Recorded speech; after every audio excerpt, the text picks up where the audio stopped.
بسم اللہ والصلاۃ والسلام علی رسول اللہ۔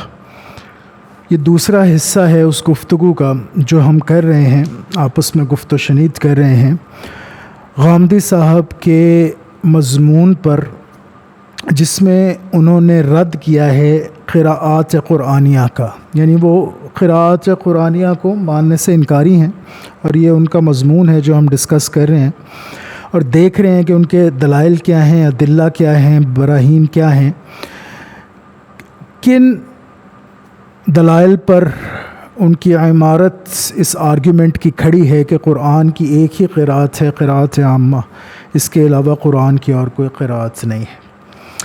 اگر آپ نے حصہ اول ملاحظہ نہیں فرمایا اس محفل کا، اس پوڈ کاسٹ کا، تو پلیز اس کو ذرا سماعت فرما لیں، اس کو دیکھ لیں ایک دفعہ، کیونکہ حصہ اول دیکھے بغیر یہ جو حصہ دوم ہے اس کی سمجھ نہیں آئے گی۔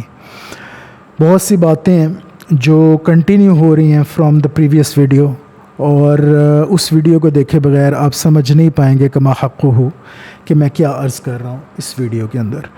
تو انشاءاللہ بسم اللہ کرتے ہیں اس پوڈ کاسٹ کی، اور دیکھتے ہیں کہ اگلا ہمارا جو حصہ ہے ریسرچ پیپر کا وہ کون سا ہے۔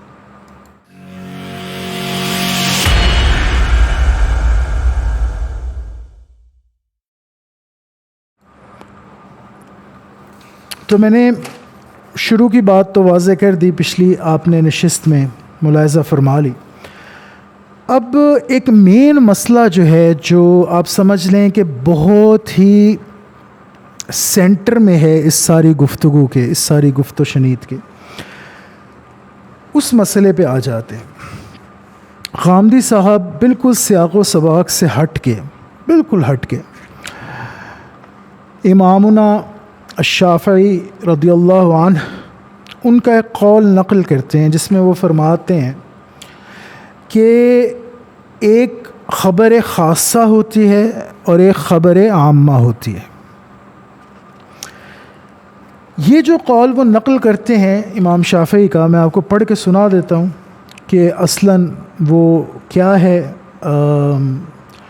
کوٹیشن جو غامدی صاحب لائے ہیں اپنے حصے میں، تاکہ آپ کو پھر بات سمجھنے میں آسانی ہو۔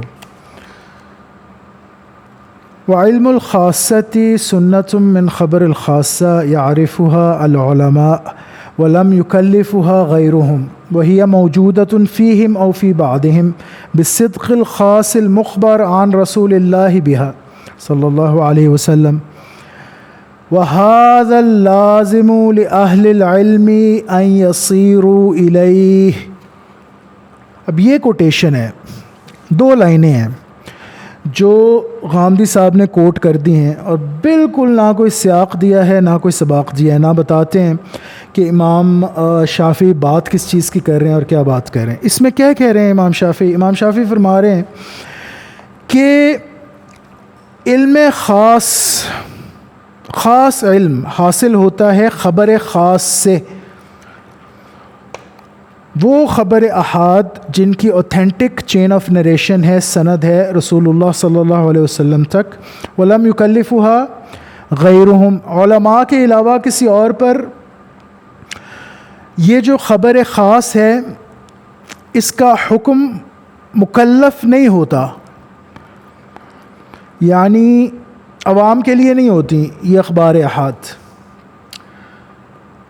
وَهِيَ مَوْجُودَةٌ فِيهِمْ أَوْ فِي بَعْضِهِمْ، اور یہ کچھ علماء میں، بلکہ علماء میں سے بھی کچھ علماء میں موجود ہوتی ہیں۔ خاص الخاصہ علم ہے، خاص الخاصہ، بالصدق الخاص المخبر عن رسول اللہ بہا، یہ نبی کریم صلی اللہ علیہ وسلم سے اوتھینٹکلی مروی ہوتی ہے یہ خبر واحد، تو اس لیے علماء اس کو لے لیتے ہیں۔ اب یہ کوٹیشن ہے، اور اس کوٹیشن پہ اپنی ساری کی ساری جو آرگیومنٹ کی عمارت ہے وہ غامدی صاحب کھڑی کرتے ہیں۔ وہ آرگیومنٹ کیا ہے؟ The earliest Muslim authorities had formed the opinion that though it is not essential for the common man to acquire knowledge through the akhbar ahad, it is essential for the scholars and the select to accept them شروع کے جو مسلمان علماء تھے اور authorities تھیں، انہوں نے یہ بات جان لی تھی اور یہ اوپینین انہوں نے فارم کیا تھا کہ اخبار احاد سے عوام کا کوئی تعلق نہیں، کوئی سروکار نہیں، لیکن علماء کے نزدیک یہ قابل قبول ہیں، اور ایکیڈیمیا کے اندر یعنی اسکالرلی مباحث کے اندر علماء عند العلماء ان کی ضرورت ہے۔ اور پھر اس کو وہ آگے کنٹینیو کرتے ہیں، یعنی دلیل یہ بنا رہے ہیں، وہ آرگیومنٹ یہ بنا رہے ہیں کہ after the demise of the prophet صلی اللہ علیہ وسلم، اور پھر رسول اللہ صلی اللہ علیہ وسلم کی اس دنیا سے پردہ فرما لینے کے بعد، جب بہت سے راویین نے یہ اختلافات نقل کرنا شروع کیے تو علماء کو یہ روایات بھی لینی پڑیں کہ اگر وہ یہ روایات نہ لیتے جو کہ اخبار احاد تھیں تو وہ روایات بھی نہ لے سکتے جن پر فقہ کی عمارت کھڑی ہے یا تفسیر کی عمارت کھڑی ہے۔ تو اس وجہ سے یہ اختلاف قرات کی جو اخبار احاد تھی، جو اخبار خاصہ تھیں، وہ ان علماء نے لینا شروع کر دیں اور اس طرح قراءات وجود میں آئیں۔ یہ ان کی دلیل ہے۔ اب دیکھیں، میں اسٹرا مین نہیں کرتا کسی کو، میں نے بڑی وضاحت سے ان کی دلیل بتائی۔ آسان الفاظ میں یوں سمجھ لیں کہ غامدی صاحب یہ کہہ رہے ہیں کہ یہ بڑا خاص کا علم تھا قراءات کا، اور چونکہ علماء نے اس سے مدد لی تو بعد میں یہ متداول ہو گئیں قراءات۔ حالانکہ علماء نے مدد لی تھی بس اخبار احاد سے، کچھ حدیثیں جو کہ ایک ہی چین آف نریشن سے رسول اللہ صلی اللہ علیہ وسلم تک پہنچتی ہیں، بس ان سے مدد لی۔ اور چونکہ انہوں نے مدد لی، انہیں چاہیے تھا تفسیری نکات بیان کرنے تھے، انہوں نے فقہ کے نکات بیان کرنے تھے، تو انہوں نے مدد لی اخبار احاد سے۔ وہ اس وجہ سے یہ اختلافات بھی جو ہیں وہ انہیں لینے پڑے، اور اس وجہ سے یہ متداول ہو گئیں قراءات۔ اصلاً ان کا حقیقت سے کوئی تعلق نہیں، صرف قراءت عامہ ہی وہ قراءہ ہے جو کہ حفص عن عاصم کی ہے، جو کہ پوری امت جو پڑھتی رہی۔ صرف علماء کا یہ اٹکل پچو ہے، یہ صرف علماء کی یہ دین ہے کہ یہ قراءات پھر بعد میں وجود میں آ گئیں، اختلافی قراءات۔ اب آپ دیکھیں کہ کتنا بڑا جھوٹ ہے علمی طور پہ۔ سب سے پہلے تو جھوٹ ہے امام شافعی پہ۔ امام شافعی کا جو رسالہ ہے، جو کتاب ہے الرسالہ، وہ تو ہے ہی فقہ اور اصول فقہ کی کتاب، وہ تو قراءات سے بحث ہی نہیں کر رہے۔ اصول فقہ کا کیا تعلق ہے قراءات کے ساتھ؟ پھر سیاق و سباق کیا ہے؟ وہ خبر واحد کی بحث کر رہے ہیں، اور خبر واحد اور خبر خاصہ میں بہرحال فرق ہے۔ خبر واحد جو ہے یہ علم اصول حدیث کی ٹرم ہے اور بڑی ایک خاص ٹرم ہے، اس کی اقسام بھی ہوتی ہیں آگے۔ اور خبر خاصہ جس کو امام شافعی کہہ رہے ہیں وہ قیاس کے باب میں ذکر کر رہے ہیں۔ اگر آپ رسالہ اٹھا کے پڑھیں جو کتاب ہے، ان کی مسئلہ یہ ہے ہم پڑھتے نہیں ہیں نا، تو منہج نہیں ہمیں پتہ ہوتا، ہمیں کتاب کے مندرجات کا نہیں پتہ ہوتا، ہمیں یہ نہیں پتہ ہوتا کہ یہ بات جو کر رہے ہیں، جو کتاب لکھنے والے ہیں، وہ کس باب کے ذیل میں کر رہے ہیں، بات کیا چل رہی ہے، بحث کیا ہو رہی ہے، ہمیں ان باتوں سے سروکار ہی نہیں ہے۔ تو قیاس کے باب میں اسپیشلی وہ ذکر کرتے ہیں خبر خاصہ کو، جو امام شافعی ہیں، اور وہ جو بات کر رہے ہیں وہ تو ہے ہی بالکل ڈیفرنٹ۔ یہ تو بالکل سراسر بہتان ہے ہمارے ٹریڈیشن پہ جو غامدی صاحب نے بات کی کہ شروع کے علماء نے یہ طے کر لیا تھا کہ ایک علم خاصہ ہوگا، ایک علم عامہ ہوگا، خاص علم تک عوام کی رسائی نہیں ہوگی۔ مطلب یہ کس طرح کی لا یعنی بات ہے؟ ایک امام سے آپ نے اگر ایک کوٹیشن لے آئے ہیں آپ، تو آپ اس کو سارے کے سارے ائمہ پر منطبق کر رہے ہیں، تو پاسبل نہیں ہے۔ امام حنیفہ کی تعریف دکھائیے ذرا خبر واحد کی، اور دکھائیں وہ کہاں پہ خبر خاصہ کی ٹرم کوائن کرتے ہیں اور یوز کرتے ہیں۔ امام مالک، یہ بھی تو دکھلائیے نا، یا امام احمد بن حنبل کہاں استعمال کرتے ہیں ذرا فرمائیے گا۔ تو ایک کوٹیشن کو آپ سب پہ منطبق کر رہے ہیں۔ پہلی بات تو یہ ہے، یہ بات ہی غلط ہے، سرے سے غلط ہے۔ اس کا سیاق و سباق ہم دیکھیں گے۔ یہاں پہ میں نقل کرتا ہوں، سعودی عرب سے چھپا انسائکلوپیڈیا ہے ٹرمز، شریعت کی ٹرمز کا، بڑی زبردست چیز ہے۔ میرے پاس تو خیر مطبوعہ بھی موجود ہے، ویسے نیٹ پہ یہ اویلیبل ہے، عام ملتا ہے، بلکہ پوری ویب سائٹ بنی ہوئی ہے جس میں آپ سرچ ٹرمز ڈالیں تو وہ آپ کو دکھا دیتا ہے، انڈیکس ہوئی ہوئی لسٹ ہے۔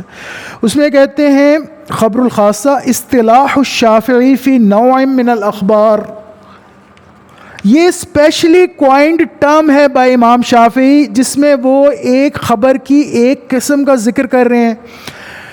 پھر اصل میں وہ کہہ رہے ہیں یہ آگے، یہ میں نہیں کہہ رہا، ٹھیک ہے، یہ انسائکلوپیڈیا کہہ رہا ہے of sharia terms, encyclopedia of sharia terms. آپ ڈاؤن لوڈ کریں گے میرا ریسرچ پیپر، اس میں آپ کو پورا بالکل حوالہ ویب سائٹ کے ساتھ مل جائے گا. وہ کہہ رہے ہیں کہ فجعل الجہل بخبر الخاصۃ عذرا بخلاف خبر العامہ. بیسیکلی وہ بات یہ کر رہے ہیں کہ اگر کوئی فتویٰ دے بھی دے یا کوئی قیاس کر بھی لے اور وہ جاہل ہو خبر خاص سے تو اس کے لیے عذر ہے. اگر اس کو خبر خاص کا پتہ نہ ہو تو کوئی بات نہیں، لیکن اگر خبر عامہ کا نہ پتہ ہو جو عام متداول ہے تو پھر وہ قابل گرفت ہے. وہ بات یہ کر رہے ہیں امام شافعی، وہ یہ تھوڑی کہہ رہے ہیں کہ یہ خبر خاص ہے تو یہ خاص علم ہے، تو یہ خبر عام ہے تو یہ عام علم ہے. پھر اس کے اوپر بیس کر کے غامدی صاحب کیا فرما رہے ہیں کہ جی بعد میں دیکھیں نا، thus after the demise of the Prophet صلی اللہ علیہ وسلم، جب رسول اللہ صلی اللہ علیہ وسلم وفات پا گئے، ان کے بعد صحابہ بھی رخصت ہو گئے، تو تابعین کے اندر یہ رپورٹس ملیں جو کہ ایک چین آف نریشن سے، ایک سند سے جاتی تھیں رسول اللہ صلی اللہ علیہ وسلم تک، اور اس سے اختلاف قرات بنا. کسی نے کہا یکذبون پڑھیں گے، کسی نے کہا یکذبون پڑھیں گے، حالانکہ رسول اللہ صلی اللہ علیہ وسلم تو ایک ہی قرات پہ قرآن تلاوت کرتے تھے. یہ دیکھیں آپ کیسی لایعنی بات ہے جو غامدی صاحب کر رہے ہیں، اور تمنا عمادی کی طرح آپ کو صاف پتہ چلے گا کہ بالکل نابلد ہیں قراءات کے فن سے، بالکل نابلد، علم القراءات سے بالکل نابلد، ناواقف. سب سے پہلی بات تو یہ ہے کہ یہ آپ کیسے ثابت کرتے ہیں کہ سارے کے سارے طریق، ایک ایک طریق، تمام طرق اخبار الاحاد ہیں؟ یہ تو ثابت ہو ہی نہیں سکتا، بیچ میں سے ایسے طرق نکل آئیں گے جو نہیں ہیں. اس سلسلے میں اب آپ کوٹ کریں گے شہزاد سلیم صاحب کو، تو ذرا شہزاد سلیم صاحب پہ آ جائیں 2 منٹ کے لیے، کیونکہ شہزاد سلیم صاحب کو پی ایچ ڈی کروائی انہوں نے ویلز سے، اور ویلز سے پی ایچ ڈی کروانے کے بعد ان سے وہ مقالہ وغیرہ لکھوایا، پھر ان سے کتاب بھی لکھوائی ہے جس میں اضافہ کیا انہوں نے قراءات کے باب کا، اور یہ وہ کتاب ہے جس پہ اکڑ ان جاتی یار المورد کی، بڑی اکڑ ہے بھائی ان میں، اس کتاب پہ بیس کر کے ہر جو بات ہوئی، وہ شہزاد سلیم صاحب کی کتاب، وہ شہزاد سلیم صاحب کی کتاب. اچھا جی، اب یہ کتاب ہے history of the Quran a critical study. پہلے تو دیکھتے ہیں شہزاد سلیم صاحب کو، یہ جو آتھر صاحب ہیں ان کو سرچ کر لیتے ہیں ذرا. یہ جی ڈاکٹر شہزاد سلیم. اب یہ ڈاکٹر شہزاد سلیم صاحب جو ہیں، یہ ان کی ویب سائٹ آپ کے سامنے اوپن ہو رہی ہے.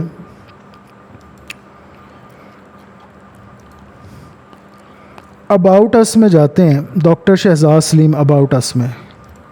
ٹھیک ہے جی، یہ فرماتے ہیں جی کہ doctor Shahzad Saleem born in 1966، میرے بزرگ ہیں، مجھ سے تو بہت بڑے ہیں عمر میں.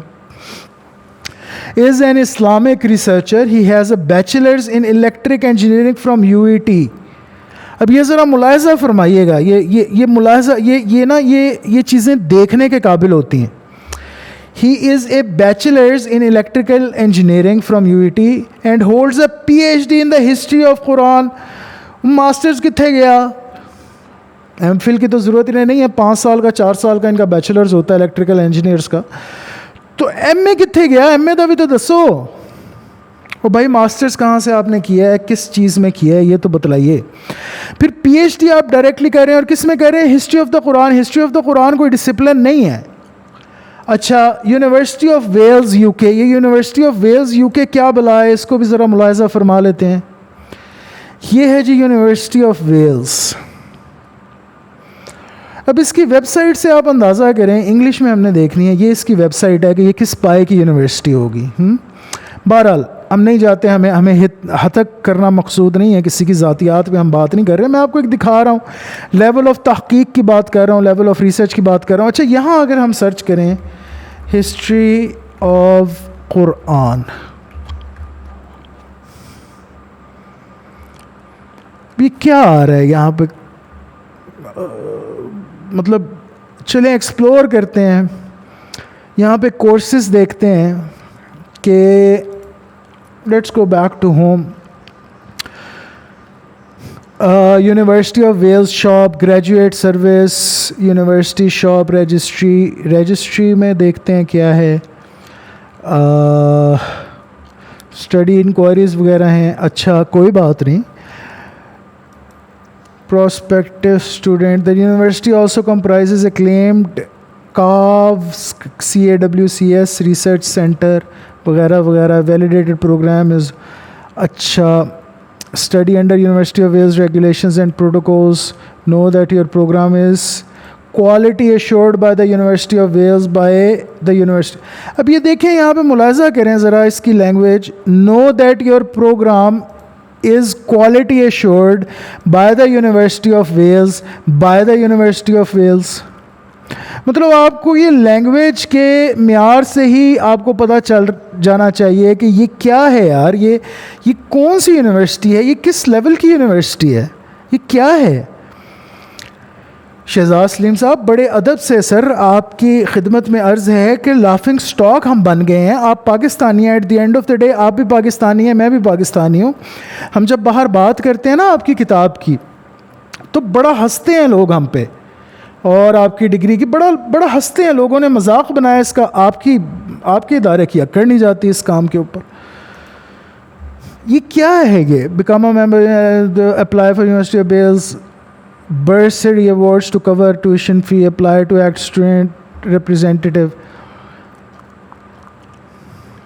about a course, must contact the institution which delivers the course you are interested in joining.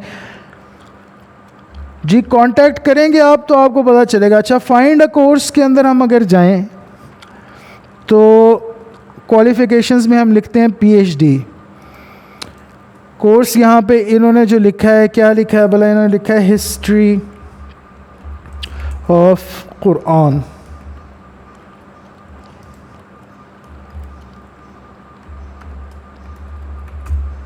History of Quran. Wales کو سلیکٹ کر لیتے ہیں, ظاہر ہے انہوں نے کہا ویلز میں سرچ کریں.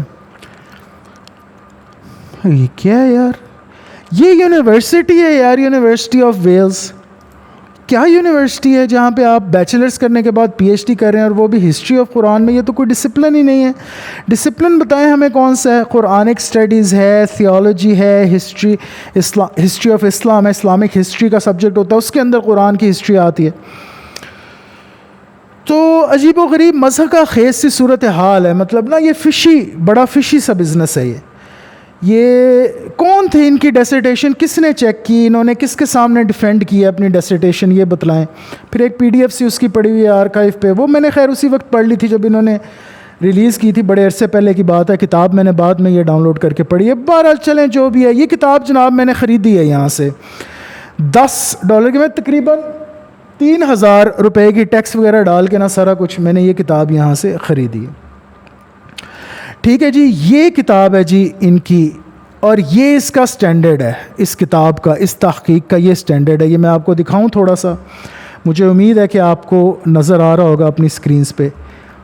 یہ کیا ہے یار, یہ کہاں ہے ڈاٹ, یہ ڈاٹ کہاں جا رہا ہے, اور یہ کیا ہے یار. مینشنز ہم سے پہلے ڈاٹ, بعد میں ڈاٹ, ہینس ہی از مجہول. یہ یہاں پہ اتنی اسپیس کیوں ہے. آل نریٹرز آف دا سیکنڈ, یہ یعنی کہ بیسکلی عربی لکھی ہے بیچ میں, تو right start from the right اور اسٹارٹ فرام دا لیفٹ کا تعین نہیں کر پائے. یہ دیکھیں یہ کیا ہے, یہ کہاں پہ اینڈ ہو رہا ہے. یہ جملہ پہلے ڈاٹ آ رہا ہے, پھر جملہ اینڈ ہو رہا ہے,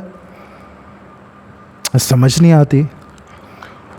اب یہ دیکھیں اسٹینڈ, یہ کیا ہے, یہ کیا چیز ہے, یہ کیا آپ نے ایروز لگائیں, یہ کس طرح, یہ کتنی مطلب عجیب و غریب قسم کی جو ہے وہ چیز ہے. یہ دیکھیں آپ, یہ بریکٹ کیسے بند ہو رہی ہے, یہ بریکٹ شروع بھی ایسے ہو رہی ہے, بند بھی ایسے ہی ہو رہی ہے یہاں پہ.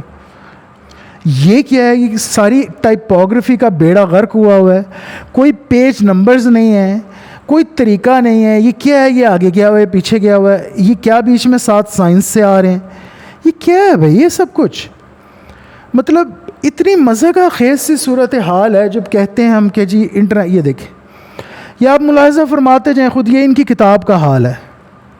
یہ کیا ہے جی, یہ کیا ہے, یہ کیا ہے, یہ کیا ہے, یہ سارا یہ کیا ہے, یہ کیا گورکھ دھندا ہے. مطلب میں حیران ہوں. کہتے ہیں جی ہم نے کتاب لکھ دی ہے, یہ کیا چیز ہے, یہ کیا آپ کے سامنے اسکرین پہ یہ کیا نظر آ رہا ہے. آپ سوچ سکتے ہیں، میں اس کتاب میں پوری اول سے لے کے آخر تک میں نے اس کی ورق گردانی کی ہے، آپ سوچ سکتے ہیں میں کن کن مشکلات کا مجھے سامنا ہوا گا. اتنی ناقص کنورژن ہے، اتنی ناقص کنورژن ہے. آپ ای بک سیل کر رہے ہیں امیزون پہ، آپ کو پتہ ہی نہیں کہ ای بک بناتے کیسے ہیں. پتہ نہیں واللہ عالم پرنٹڈ بک میں کیا ہوگا، مجھے نہیں پتا، میں نے پرنٹڈ بک نہیں خرید کے پڑھی. یہ تو حال ہے. اب آپ کہیں گے یہ تنقید بڑا تنقید ہے. بھائی تنقید بڑا تنقید نہیں ہے، یہی بک ہے جو دنیا ڈاؤن لوڈ کر سکتی ہے. ساری دنیا تو نہیں منگوا سکتی، نہ ہی منگوائے گی آپ کی کتاب پرنٹڈ جو ہے بذریعہ ڈاک. باہر جو لوگ بیٹھے ہیں ان سے گفتگو ہوتی ہے، ہم حوالے دیتے ہیں، ہم اس پہ بات کرتے ہیں، ہنستے ہیں، کہتے ہیں یہ تم پاکستانیوں کا سٹینڈرڈ ہے، یہ اوقات ہے تمہاری. میں ابھی صرف پاکستانی ہونے کے ناطے بات کر رہا ہوں ڈاکٹر صاحب، ڈاکٹر شہزاد سلیم صاحب، صرف پاکستانی ہونے کے ناطے ابھی بات کر رہا ہوں. ابھی تنقید کی طرف آتا ہوں میں، لیکن آپ یہ دیکھیں، ملاحظہ تو فرمائیں، تھوڑی سی محنت اس پہ تو کر دی ہوتی ہے آپ نے کسی اچھے سافٹ ویئر میں. ویلم ہے، کیا نام ہے اس سافٹ ویئر کا؟ ٹھہرے میں آپ کو بتاتا ہوں.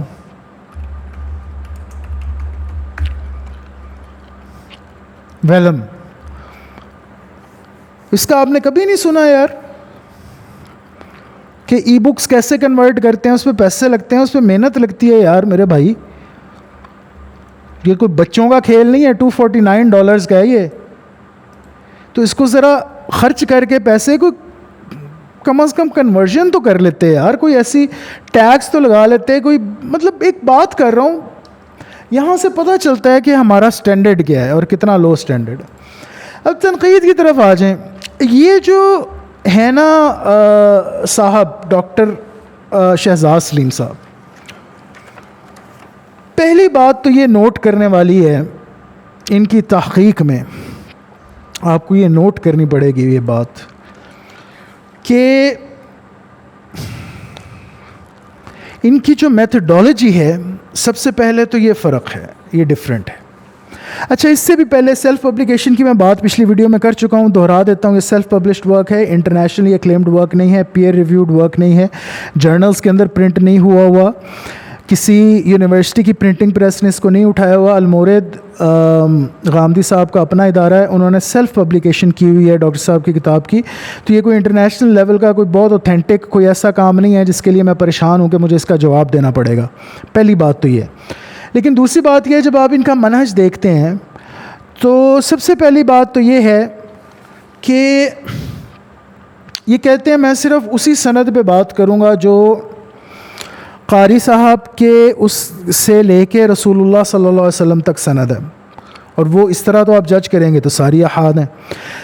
یعنی حفظ سے شروع کروں گا اور رسول اللہ صلی اللہ علیہ وسلم تک جاؤں گا، حفظ سے شروع ہو کے آگے تک نہیں آؤں گا، صرف پیچھے کی سند کھوجوں گا. تو وہ تو تقریباً ساری احاد ہیں ایک آدھ کو چھوڑ کے. یہ ان کا منہج ہے، یعنی بائسنس ہے. پھر دوسری بات یہ ہے بڑی مزے کی، جب اس سند پہ بھی یہ رجال کرٹیسزم کرتے ہیں، جب جرح و تعدیل کرتے ہیں اسماء الرجال پہ، تو آپ کو پتہ ہے یہ استشہاد کے لیے اور دلیل کے لیے کن اصحاب کو لائے ہیں. آپ کے لیے حیرانی کا باعث ہوگا. لوگوں کو پتہ ہی نہیں، صرف اس کتاب کا نام لے لیتے ہیں. مفتی ابو لیث کے ساتھ جو انٹرویو ہے وہ دیکھ لیتے ہیں، یوٹیوب پہ ایک آدھا انٹرویو دیکھ لیتے ہیں، پتہ ہی نہیں آپ کو اس بات کا. آپ کتاب پڑھیں گے تو آپ کو پتہ چلے گا.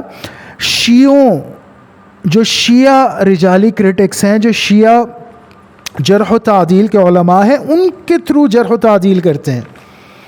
اب میں یہاں پہ آپ کو یہ بتاتا ہوں، میں نے باقاعدہ پیج نمبرز دیے ہیں، آپ یہ ڈاؤن لوڈ کریں گے آپ کو یہ فٹ نوٹ میں مل جائے گا. یہ فٹ نوٹ ہے، اغلباً یہ فٹ نوٹ نمبر ہے 34 ہے، 34 ابھی مجھے صحیح نظر نہیں آ رہا، روشنی کی قلت ہے میرے کمرے میں، اور یہ بہت باریک فائن پرنٹ میں ہے. میں آپ کو بتا دیتا ہوں، میرے پاس PDF ہے میرے ہی ریسرچ پیپر کی، بلکہ اچھا ہے، میں آپ کو بتاتا ہی چلوں. یس، ہاں یہ مزہ آیا نا. یہ ہے جناب 24، فٹ نوٹ نمبر 24 ہے میرے ریسرچ پیپر میں، اس کو آپ ایک دفعہ پڑھ لیں. بیسیکلی یہ کیا کر رہے ہیں، یہ رجال کرٹیسزم جو ہے وہ کر رہے ہیں خوئی اور مجلسی سے. خوئی جو ہے نا 88 ٹائمز ان کی بک میں آیا ہے خوئی. علامہ خوئی شیعوں کے بہت بڑے عالم گزرے. خوئی آپ نے اگر نام نہیں سنا تو انہوں نے جو ہمارے رجال پہ کرٹیسزم کیا ہے یہ اس کا ذکر کرتے ہوئے کہتے ہیں اچھا یہ سند بھی ضعیف ہے, یہ سند بھی ضعیف ہے, یہ سند بھی قابل قبول نہیں, یہ سند بھی قابل قبول نہیں. انا للہ و انا الیہ راجعون. علامہ مجلسی کا ذکر کرتے ہوئے کہتے ہیں ایون کہ شادی حکمت ناصر وہ اپنی کتاب جو دوسری والی کتاب ہے سیکنڈ کینونائزیشن اس کے اندر یہ مانتا ہے also note that even Nasir accepts that al Khoei's criticism Even Nasir accepts Al-Khui's criticism as a triad systematically undermining the tradition of 7 ahruf. Even جو شادی حکمت ناصر ہے وہ تک یہ بات مانتا ہے اپنی دوسری کتاب میں کہ جو خوئی ہے اس کا کرٹیسزم ہمارے لیے سنی ٹریڈیشن میں قابل اعتنا نہیں کیونکہ وہ سسٹمیٹکلی انڈرمائن کرتا ہے. ویسے بھی شیعہ کرٹیسزم نہ سنیوں کے نزدیک قابل قبول ہے, نہ سنی کرٹیسزم شیعوں کے نزدیک قابل قبول ہے. اتنی جہالت والی بات ہے یہ. آپ دیکھیں کہ خوئی جو ہے وہ کتنی دفعہ آیا ہے, میں نے آپ کو بتایا 88 ٹائمز. اور مجلسی کتنی دفعہ آیا ہے؟ مثلا مثال کے طور پہ صفحہ نمبر 635 پہ اگر آپ چلے جائیں, میں یہاں سے بلکہ آپ کو دکھا ہی دیتا ہوں, ٹھہریں میں آپ کو دکھاتا ہوں. یہاں پہ ہم 635 میں اگر جائیں, یہاں سے میں پیج نمبر پہ نہیں جا سکتا, اچھا یہاں سے نہیں جا سکتا, چلو یہاں سے چلے آتے ہیں. 635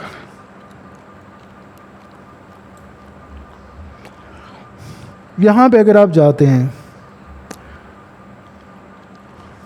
فار ایگزامپل یہ دیکھیں, یہ میں 635 میں Al-Khui's critique on the text has yet to elicit a response. His criticism on the chain of narrators has invited the following response. His rejection of the 7 ahruf is primarily based on the fact that they are not narrated by the narrators of the Ahl Bayt and thus stand rejected. And since as far as criticism on the contradictions between the narratives, this writer has the following regarding the first, second and third country Abu Shahaba. اب یہ سارا جو ذکر کر رہے ہیں As pointed above, Al-Khui's rejection of the 7 ahruf can broadly be classified: criticism on the chain of narrators, criticism on the text, contradictions between the variant of the 7 ahruf hadith.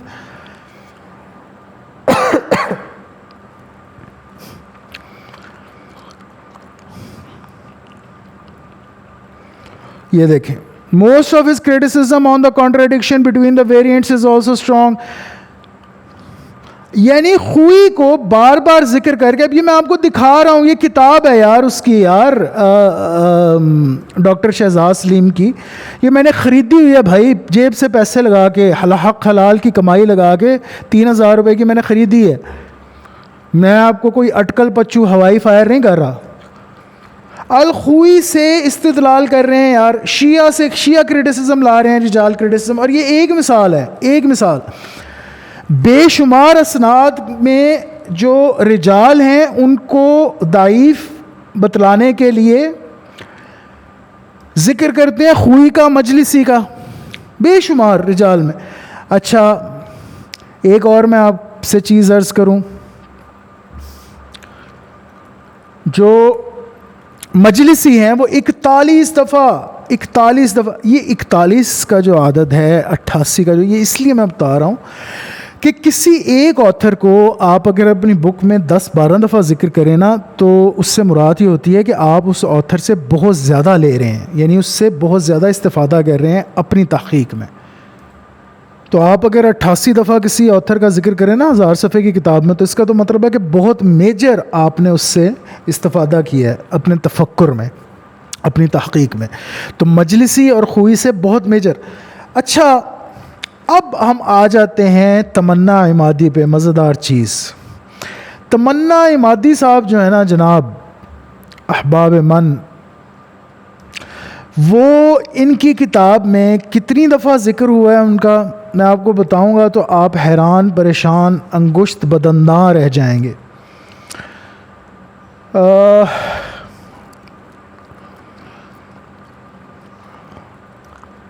یہاں پہ میں کہتا ہوں bringing evidence from known hadith rejectors like Tamanna Imadi, who features 164 times in his book, is another of these examples.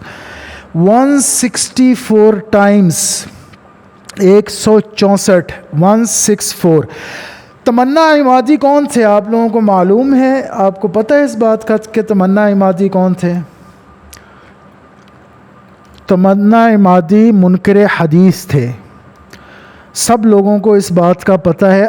اپنی اواخر عمر میں آ کے وہ توبہ انہوں نے کی اور تائب ہوئے، اور آج زیادتی ہے جو لوگ ابھی بھی انہیں منکر حدیث کہہ کے ان کی چیزیں پرنٹ کرتے ہیں. شروع میں تھے منکر حدیث، اور اپنی زندگی کے زیادہ تر آپ سمجھ لیں کہ حصے میں منکر حدیث رہے. طلوع الاسلام سے ان کی کتابیں پبلش ہوتی رہی ہیں، ان کی چیزیں پبلش ہوتی رہی ہیں، اور بڑا میل ملاپ تھا ان کا غلام احمد صاحب پرویز سے. تو نون منکر حدیث ہیں، معلوم ہے یہ بات، عام عوام کو معلوم ہے یہ بات کہ منکر حدیث تھے وہ. تو اس کا مطلب ہے غامدی صاحب آپ منکر حدیث ہیں، ڈاکٹر شہزاد صاحب آپ مانیں پھر آپ منکر حدیث ہیں، پھر آپ انہیں ذکر کریں. جمع القرآن سے ہی باہر نہیں نکل سکے. جو اپنی کتاب کا پہلا حصہ جو ڈیسرٹیشن ہے وہ جمع القرآن کا ہی آپ سمجھ لیں کہ وہ ایک قسم کی ری رائٹنگ ہے جمع القرآن کی. یہ جمع القرآن میرے پاس ہے، میں آپ کو بتاتا ہوں. ٹھہرے میں آپ کو دکھاتا ہوں، ایک منٹ.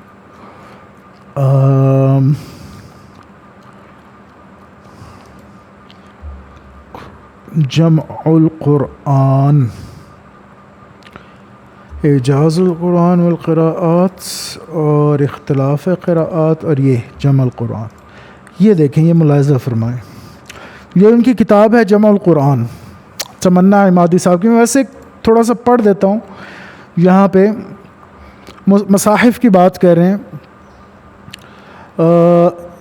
اور دیکھیں کوئی حوالہ نہیں آپ کو ملے گا، کچھ نہیں، کوئی بس مستند ہے میرا فرمایا ہوا، میں نے کہہ دیا، بس اس بات پہ آپ قانع ہو جائیں اور اس بات کو آپ سند سمجھ لیں. یہ روایت ہے ان کے یہاں، تمنا عمادی صاحب اور اس طرح کے باقی سو کالڈ علماء کے یہاں. یہاں پہ آپ دیکھیں، اور یہ شیعوں کے بڑے خلاف تھے. تو مجھے یہی نہیں سمجھ آ رہی کہ خوئی کو بھی لے آئے ہیں ڈاکٹر شہزاد صاحب، تمنا عمادی کو بھی ادھر سے لے آئے ہیں. بس وہ کیا کہتے ہیں کہ جو چاہے صاحب آپ کا حسن کرشمہ ساز کرے. اب یہاں پہ دیکھیں گستاخی کا طریقہ، نبی کریم صلی اللہ علیہ وسلم کی شان میں گستاخی کا طریقہ ذرا ملاحظہ کریں. رسول اللہ صلی اللہ علیہ وسلم، جبرائیل علیہ السلام اور اللہ تعالیٰ سب کی غیر معال اندیشی، اور آگے لکھ دیا نعوذ باللہ. کیا کہتے ہیں؟ صحیح مسلم جلد 1 صفحہ 273 میں حضرت ابی بن کعب کی حدیث مروی ہے. یہ تو مشہور حدیث ہے، سب کو پتہ ہے، وہ جو سینے پہ ہاتھ مارنے والی، کہ ابی بن کعب نے فرمایا کہ میں مسجد میں تھا کہ ایک شخص آ کر نماز پڑھنے لگا، اور ایسی قراءت سے اس نے مجھے پڑھایا، اس نے قرآن پڑھا جو مجھ کو ممنوع نظر آئی. پھر دوسرا شخص آیا تو اس نے پہلے آنے والے سے مختلف قراءت سے قرآن پڑھا. تو جب ہم سب لوگ نماز ادا کر چکے تو سب کے سب رسول اللہ صلی اللہ علیہ وسلم کے حضور میں حاضر ہوئے اور عرض کیا کہ اس نے ایک ایسی قراءت سے قرآن پڑھا جو مجھ کو ممنوع نظر آئی. پھر یہ دوسرا آیا تو اس نے اس پہلے سے بھی مختلف قراءت پڑھی. تو رسول اللہ صلی اللہ علیہ وسلم نے دونوں کو پڑھنے کا حکم دیا، دونوں کی قراءت کو سراہا. تو میرے دل میں تکذیب کا ایسا جذبہ پیدا ہوا جو جاہلیت یعنی حالت کفر میں بھی نہ تھا. تو جب رسول اللہ صلی اللہ علیہ وسلم نے میری کیفیت کو محسوس فرمایا تو میرے سینے میں ایک ٹھوکا لگایا اور میں پسینوں پسین ہو گیا، اور ایسا میں معلوم ہوا کہ میں گویا اللہ کو سامنے دیکھ رہا ہوں. پھر رسول اللہ صلی اللہ علیہ وسلم نے فرمایا، اے ابی، میرے پاس پیغام بھیجا گیا کہ میں قرآن کو ایک حرف یعنی ایک قرات پہ پڑھا کروں. تو میں نے واپس کیا اور درخواست کی میری امت کے لیے سہولت عطا فرمائی جائے. تو دوبارہ حکم آیا کہ میں قرآن کو 2 قراءتوں میں پڑھوں. پھر میں نے واپس کیا، عرض کیا میری امت کے لیے آسانی کی جائے. تو 12 میرے پاس حکم آیا میں 7 قراءت میں پڑھوں. اب یہاں پہ یہ بھی دیکھ لیں، 7 قراءتوں میں پڑھوں، یعنی کہ یہاں سے آپ ان کے علمیت کا بھی اندازہ لگاتے جائیں، ساتھ ساتھ لگاتے جائیے گا. ذرا دیکھیے گا اٹکل پچو، ذرا ملاحظہ فرمائیے گا یہ منکرین حدیث کے، یہ ملعونوں کے ذرا نا آپ چیزیں. اب تمنا عمادی صاحب نے آخری زندگی کے آخری حصے میں توبہ بہرحال کی ہے، تو اللہ تعالیٰ ان کے گناہ معاف فرمائے. اب ان کو میں تو کم از کم منکر حدیث نہیں کہوں گا، یعنی کہ وہ انکار حدیث پہ مرے نہیں. لیکن یہ ملعون لوگ جو ہیں ان کو ذرا دیکھیں آپ کہ جو انکار حدیث کرتے ہیں ان کے اٹکل پچو ذرا ملاحظہ فرمائیں. تو دوبارہ حکم قراءات خود جمع ہے، اس کی آگے جمع الجمع کہہ رہے ہیں قراءتوں. اچھا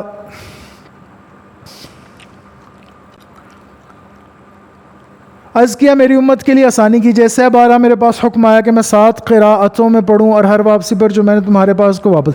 کوئی ایک چیز مانگنے کا حق تمہیں ہے تو میں نے دوبارہ کہا کہ اے اللہ میری امت کو بخش دے اور تیرے سوال کو اس دن کے لیے اٹھا رکھا ہے کہ ساری مخلوق حتیٰ کہ ابراہیم علیہ السلام بھی میری طرف راغب ہوں گے. اب یہ حدیث جو ہے یہ معنوی اعتبار سے تواتر کو پہنچتی ہے، بہرحال اس پہ کبھی کلام کروں گا.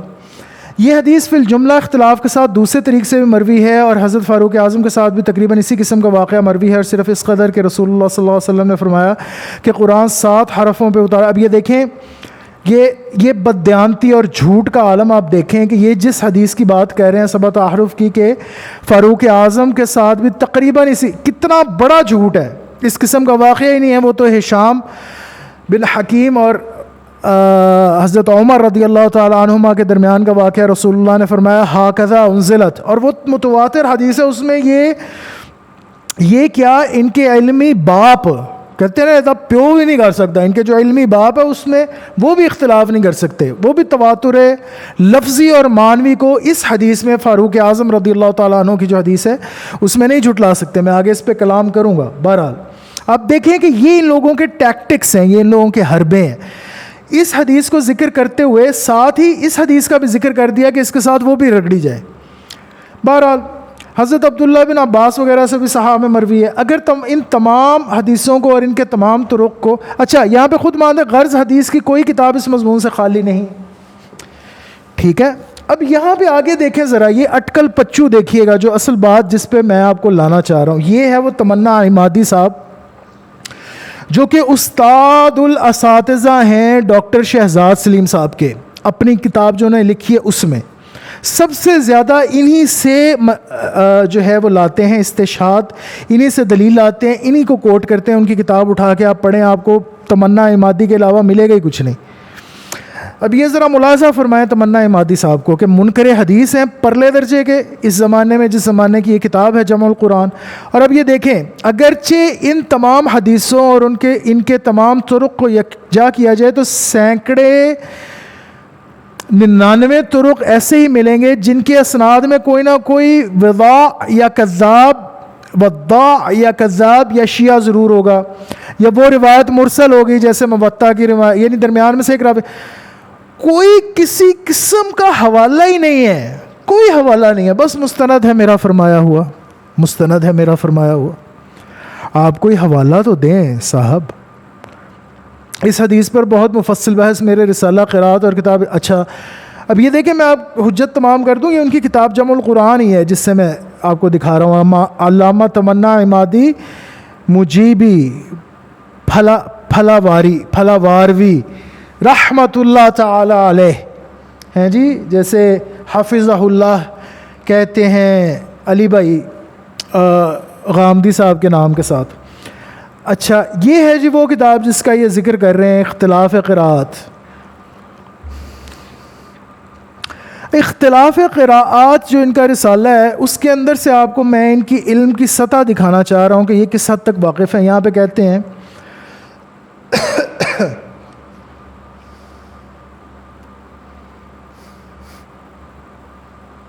یہ دیکھ رہے مگر اگر ایسا ہو بھی تو یہ کہنا یہ تھا کہ نافع کی قراءت وہی ہے جو قراءت مسنونہ ہے، کیونکہ نافع نے 100 سے کچھ زیادہ بھی بالفرض عمر پائی ہو تو انہوں نے عہد خلفائے راشدین رضی اللہ عنہم بھی نہیں دیکھا تھا. اگر اس وقت وہی قراءت پڑھائی جاتی تھی جس کو نافع نے اختیار کیا تھا تو کیا اس وقت کے لوگ اس کو نافع کی قراءت ہی کہہ کر پڑھتے اور سمجھتے تھے؟ جو قراءت نافع کی پیدائش کے قبل سے جاری ہو اس کو نافع کی طرف منسوب کرنا تو اس قراءت کی توہین کرنا ہے، مگر واقعہ اس کے خلاف ہے، اس لیے کہ نافع کی پیدائش کے قبل کے لکھے ہوئے مصاحف بھی موجود ہیں. حضرت عثمان، حضرت علی اور بعض صحابہ اکابر یا تابعین کے مخمگے میں سے کسی ایک بھی نافع کی قراءت کے مطابق نہیں ہے، اس لیے خلاف واقعہ بات ہے. یار آپ اندازہ کریں یہ اس بندے کی علم کی سطح ہے تمنا عمادی کی، اس کو یہی نہیں پتا خیار کیا ہوتا ہے. یہ ڈھونڈ رہا ہے کہ کوئی مصحف مل جائے، مصحف صحابہ جو قراءت نافع کے مطابق ہو. یار انا للہ و انا الیہ راجعون، یعنی الف بے نہیں پتا یہ عمادی کو الف بے نہیں پتہ علم قرات کی. آپ نے عمادی کا رد دیکھنا ہے نا تو آپ طاہر رحیمی صاحب کی کتب اٹھا کے دیکھ لیں. دفاع قراءات کے نام سے غالباً ان کی ایک کتاب ہے. انہوں نے بڑی تفصیل سے ایک ایک بات کا رد کیا ہے, بڑی تفصیل سے. طاہر رحیمی صاحب. اچھا, یہ ان کی ایک اور کتاب ہے اعجاز قرآن اور قراءات. یہاں پہ میں آپ کو ایک مثال دے رہا ہوں. یہ دیکھیں, تواتر کتابت کے اندر کہتے ہیں قرآن کے لکھنے کا آغاز بھی اس کے نزول کے ساتھ ساتھ ہوا, اور اس وقت سے جو کتابت قرآن کا سلسلہ تواتر شروع ہوا تو وہ 1400 برس سے زیادہ کی مدت سے آج تک بلا ناغہ جاری ہے. اس 1400 برس کا کوئی دن ایسا نہیں بتایا جا سکتا جس دن دنیا اسلام میں کتابت قرآن کسی نے بھی نہ کی ہو. خیالی طور سے بھی کوئی ایسا دن تصور نہیں کیا جا سکتا. شاید کوئی کہے کہ مکہ میں اس وقت کتابت لکھنے پڑھنے کا رواج بہت کم تھا, محض چند نفوس کسی قدر لکھنا جانتے تھے. کاغذ سے عرب کا پورا خطہ بالکل محروم. جو لوگ کچھ لکھتے تھے وہ ہڈی پتے, کھال چھال, پتھر کے ٹکڑے اور ٹھیکریوں پر, اور ظاہر ہے کہ ان چیزوں پر وقتی طور سے وقتی ضرورت کے لیے یا کوئی یادداشت وغیرہ ہی لکھی جا سکتی ہے, کوئی مستقل چیز. تو یہ کہنا صحیح نہیں, کیونکہ مکہ معظمہ زمانہ جاہلیت سے بہت کافی لوگ لکھنا پڑھنا جانتے تھے. مکے کے آس پاس اہل کتاب بھی رہتے تھے. ان کے پاس کی کتابیں تورات و انجیل کے نسخے لکھے ہوئے ہیں. نیچے حضرت خدیجہ کے عزیز ورقہ بن نوفل کے متعلق تمام مورخین اور سیرت نگار بالاتفاق لکھتے ہیں کہ انہوں نے تورات و انجیل نہ صرف اپنے پاس لکھ لی بلکہ ان کا عربی ترجمہ کیا تھا. بس یہ حوالہ ٹوٹل یہ اب کوئی اکیڈیمک مطلب بحث ہے, یہ کوئی ایسی چیز ہے جس کے میں کیا کروں, اس کو سر میں ماروں اپنے اس کتاب کو, کیا کروں اس کا حوالہ دے رہے ہیں ڈاکٹر شہزاد صاحب. یار انا للہ و انا الیہ راجعون, یہ کیا ہے؟ یعنی کہ مستند ہے آپ کا فرمایا ہوا, بس آپ ویسے ہی کہتے جائیں گے اور ہم مانتے جائیں گے. عجیب و غریب بات ہے, عجیب و غریب بات ہے. کوئی حوالہ نہیں, کوئی ریفرنس نہیں. یہ دیکھیں اعجاز القرآن اختلاف قراءت. اب قراءات یہاں لکھنا چاہیے تھا, وہ یہی نہیں پتا کہ اختلاف قراءت نہیں ہے, اختلاف قراءات ہے. یہ تو علم کا لیول ہے یار ان کے. وہ بھائی میں کسی کو تحقیراً نہیں کہہ رہا, اللہ مجھے معاف کرے, اللہ تعالیٰ مجھے معاف کرے, میں کسی کی تحقیر نہیں کر رہا. میں آپ کو ایک بات دکھا رہا ہوں کہ یہ ہے وہ منکر حدیث, یہ اس کا لیول ہے. انکار حدیث کے فطرے میں تھا یہ اس وقت مادی جب اس نے یہ کتب لکھی. یہ سب کو معلوم ہے بات, اظہر من الشمس ہے, فیکٹ ہے. آپ اس کے حوالے لا رہے ہیں اور انتہائی یعنی فضول قسم کا کام ہے, بغیر کسی حوالے کے آپ اس کے حوالہ جات لا رہے ہیں کہ جی تواتر قرآن. یہی باتیں غامدی بھی کرتا ہے, غامدی صاحب بھی کرتے ہیں, یہی وہ باتیں غامدی صاحب بھی فرماتے ہیں, یہی فرماتے ہیں. میں کسی کی تحقیر ذاتی طور پہ نہیں کر رہا, لیکن اس کے علم پہ تو میں انگلی اٹھاؤں گا نا. اگر وہ پنگا لے رہا ہے, اگر وہ انکار حدیث کر رہا ہے تو میں اب کیا کروں, خاموش ہو کے بیٹھ جاؤں؟ نہیں جی, کہوں جی بالکل صحیح ہے جی, بالکل ٹھیک ہے جی, واہ جی واہ, واہ جی واہ, کہو سبحان اللہ سبحان اللہ. کیا چاہتے ہیں آپ مجھ سے کہ میں چپ کر جاؤں, جھوٹ کو جھوٹ نہ کہوں؟ ادب کا یہ تقاضا نہیں ہوتا, غلط فہمی ہے آپ کی. عجز اور انکساری کا یہ تقاضا نہیں ہوتا کہ میں آپ کے جھوٹ کو جو آپ میرے نبی پہ باندھ رہے ہیں صلی اللہ علیہ وسلم, جو آپ ان کی ہتک کر رہے ہیں, ان کی گستاخی کر رہے ہیں. اصل گستاخ تو وہ ہے جس نے انکار کیا حدیث کا. جتنے آپ نے کیا اس کو کہتے ہیں کہ جتن کر لیے کہ کسی نہ کسی طرح اہمیت کم ہو جائے میرے نبی کے فرمان کی, اصل گستاخ تو آپ ہیں, گستاخ رسول ہیں آپ صلی اللہ علیہ وسلم. میں کیا کروں, چپ کر جاؤں یہاں پہ؟ ایسا تو نہیں ہو سکتا نا. کلمہ حق کہوں گا میں, میری جو سمجھ میں آ رہا ہے, عقل میں آ رہا ہے, ہو سکتا غلط ہوں. انسان سے غلطی بالکل برحق ہے, میری تحقیق میں غلطی ہو سکتی, لیکن میری نیت میں تو آپ شک نہیں کر سکتے. پھر کوڈ لے جائیں مجھے نیت پہ کہ جی نیت نہیں صحیح تھی.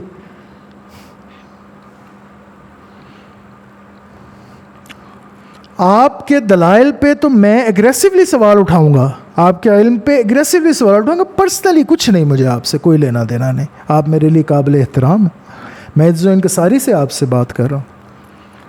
آپ میرے بزرگ ہیں, بڑے ہیں, انسان ہونے کے ناطے آپ مجھ سے بہت بڑے ہیں اور عمر میں, اور میں کبھی آپ کی بے ادبی کرنے کا سوچ بھی نہیں سکتا. لیکن علمی طور پہ محاکمہ علمی طور پہ مجادلہ میں کروں گا، جادلہم باللتی ہی احسن، میں شاید اس درجے پہ نہیں ہوں، ہائر مورل گراؤنڈ پہ نہیں ہوں، میں آپ کے ساتھ لڑائی کروں گا، جھگڑا کروں گا، علمی جھگڑوں گا آپ کے ساتھ، آپ کا علمی گریبان پکڑوں گا، جھنجھوڑوں گا میں، اس سے مجھے کوئی نہیں روک سکتا۔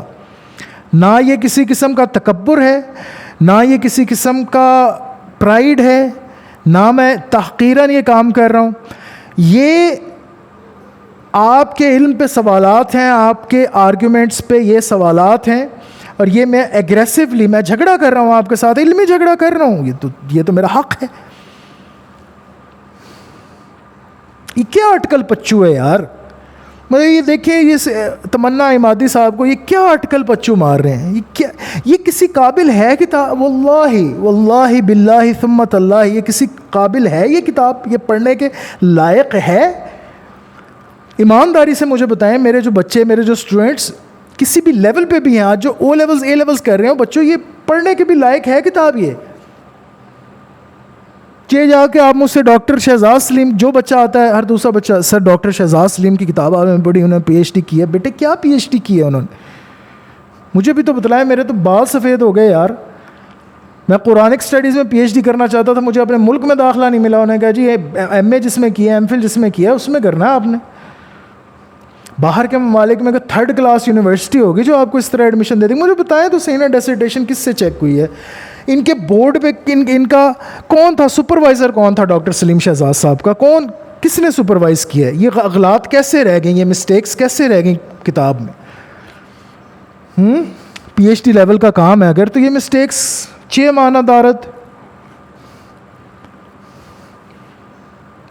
بڑھ کے مار رہے ہیں یار آپ۔ غامدی صاحب اور غامدی صاحب کے جو ہیں یہ ماشاءاللہ سے اسٹوڈنٹس ہیں اور ان کے چاہنے والے ہیں، اب کی بڑکیں نہیں ختم ہوتی۔ شہزاد سلیم کی کتاب تو شہزاد سلیم کی کتاب، کیا اوقات ہے یار؟ یہ میں نے آپ کے سامنے اوقات لا کے رکھ دی۔ تمنا عمادی وہاں سے نہیں نکل رہے آپ، منکر حدیث، اور کس لیول کا آپ کے سامنے ہے کہ یہ کیا کام ہے جو اس نے کیا ہے تمنا عمادی نے؟ یہ کیا ہے؟ یہ کیا چیز ہے؟ یہ کوئی ریسرچ ہوا کیا جس کے اوپر میں پریشان ہوں یا میں پڑھوں اس کو؟ یہ پڑھنے کے لائق نہیں ہے یار، یہ کتاب پڑھنے کے لائق ہے؟ ایسے قصے کہانی کی طرح، جی اس طرح تو اس طرح تو وہ تواتر ایسے تھا، تو یہی غامدی صاحب کرتے ہیں کہ جی قراءہ اما وہ ہے جو تواتر کے ساتھ ہمیں ملی۔ اٹکل پچو مستند ہے میرا فرمایا ہوا، یہ فرسٹریشن ہے میں، کیونکہ دیکھیں میری بات سنیں،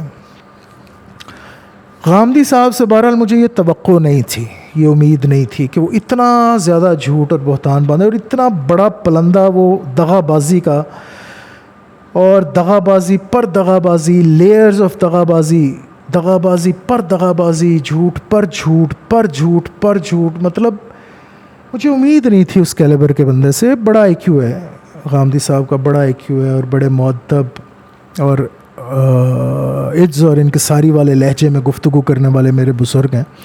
مجھے اصل میں امید نہیں تھی کہ اس طرح یہ چیز نکلے گی، سارا کھدا پہاڑ اور نکلا چوہا ہوگا، امید نہیں تھی مجھے۔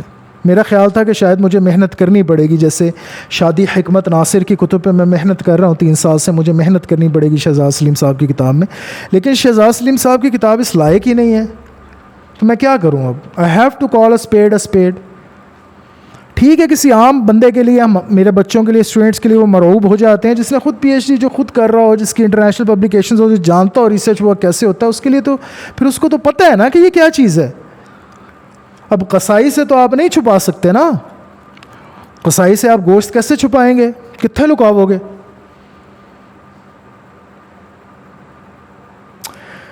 اوہو، بہرحال المہم سمری یہ ہے کہ شہزاد سلیم صاحب کی جو کتاب ہے یہ سیلف پبلشڈ بک ہے، انٹرنیشنلی کسی جرنل وغیرہ میں ان کے کوئی مضامین شائع نہیں ہوئے، یہ کوئی پیئر ریویوڈ کام نہیں ہے، نہ ہی یہ کتاب دنیا کی کسی یونیورسٹی نے چھاپی ہے یا کسی عالمی ادارے نے چھاپی ہے جو اچھی ریپیوٹ کا ہو، یہ ان کا اپنا پبلشنگ ہاؤس ہے جس سے یہ چھپا ہے، یہ ان کی ڈیسرٹیشن اور بعد میں جو اضافات انہوں نے کیے ہیں، تو یہ اس قابل نہیں ہے کہ اس کو ہم بہت ہائی اسٹیم میں رکھیں، ہائر اسٹیم والا انٹرنیشنل لیول کا ریسرچ ورک نہیں ہے۔ اس کے اندر جو مسئلے مسائل ہیں ان میں سے سب سے پہلا اور سب سے بڑا مسئلہ میتھڈالوجی کا ہے.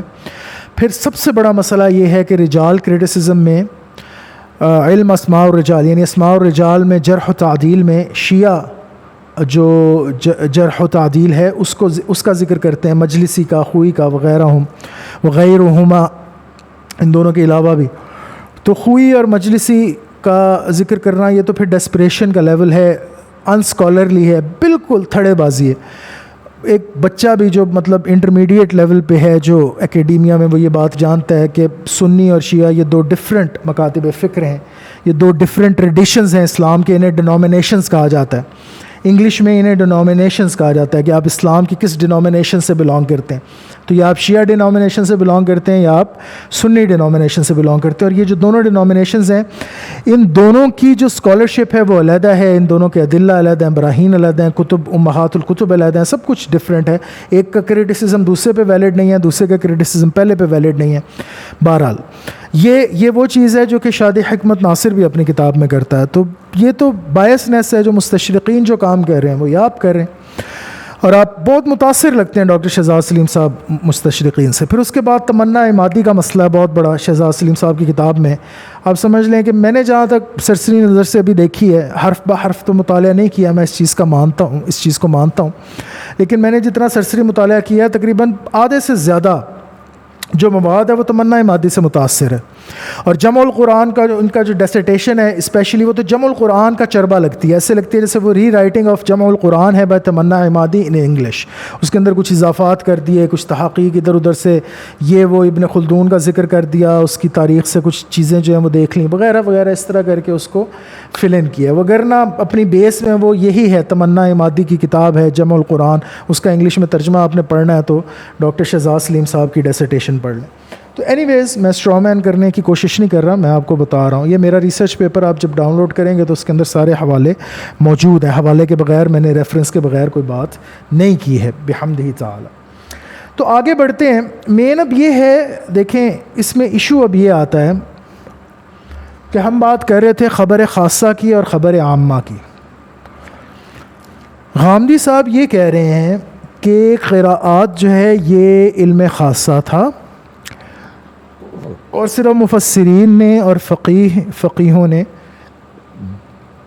اصول فقہ کے باب میں، تفسیر کے باب میں، اصول تفسیر کے باب میں وغیرہ وغیرہ یہ روایات لی، اور بعد میں یہ متداول ہو گئیں، حالانکہ شروع میں ایسا کچھ نہیں تھا. اب یہاں پہ پہلی بات تو یہ ہے جیسا کہ میں نے عرض کیا کہ امام شافعی جو رسالہ میں جو یہ ذکر فرما رہے ہیں، جو یہ بات کر رہے ہیں، وہ بالکل مختلف ہے. وہ جو بات کر رہے ہیں وہ اس حوالے سے کر ہی نہیں رہے. وہ اس حوالے سے نہیں کر رہے کہ خبر خاصہ خاص کے صرف علم ہے اور عام کا صرف علم ہے. وہ قیاس کے حوالے سے بات سمجھا رہے ہیں. بڑا ریسرچ پیپر میں آپ اس کو دیکھ سکتے ہیں کہ میں نے کس طرح وضاحت سے بتایا ہے، بالکل وضاحت سے میں نے یہاں پہ بتایا ہے ریفرنسز کے ساتھ. بات بہت لمبی ہو جائے گی اگر میں اس میں چلا گیا، بہت لمبی ہو جائے گی کہ انہوں نے کس طرح چیری پک کیا ہے اس کوٹیشن کو. میں نے یہ بات واضح کر کے یہاں پہ میں نے کی ہے. اس کو آپ پڑھ لیجئے گا، یہ 2 صفحے ہیں، بس 2 یا 3 صفحے ہیں، زیادہ لمبی بات نہیں ہے.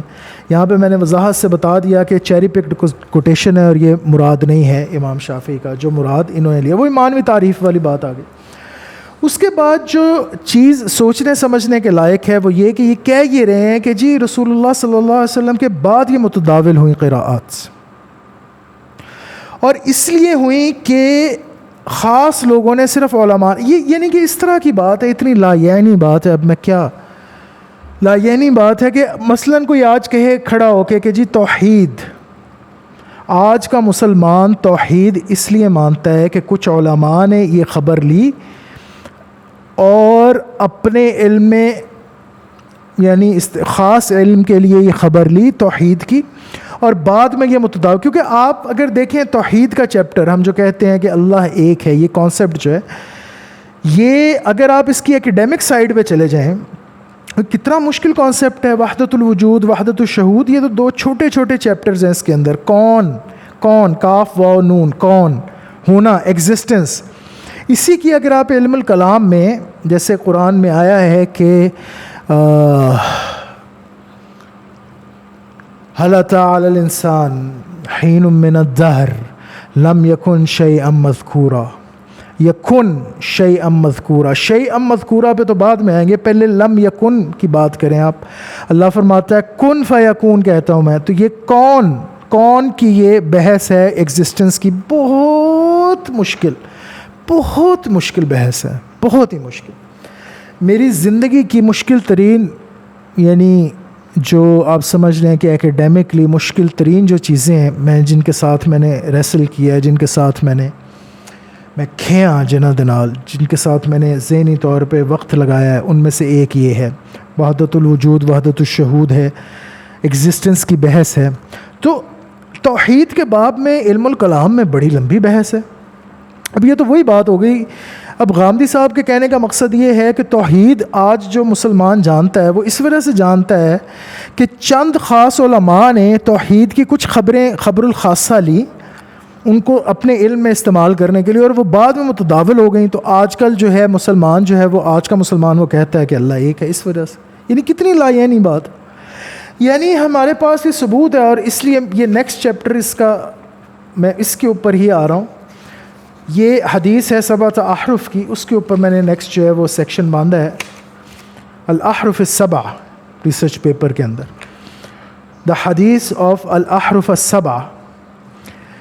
یہ حدیث ہے حضرت، یہ اتنی یعنی متواتر حدیث ہے کہ اس کو مستشرق نہیں جھٹلا سکے یار، انہوں نے اپنا زمین آسمان کا زور لگایا کہ کسی طرح ہم اس حدیث کو جھٹلا دیں، وہ نہیں جھٹلا سکے۔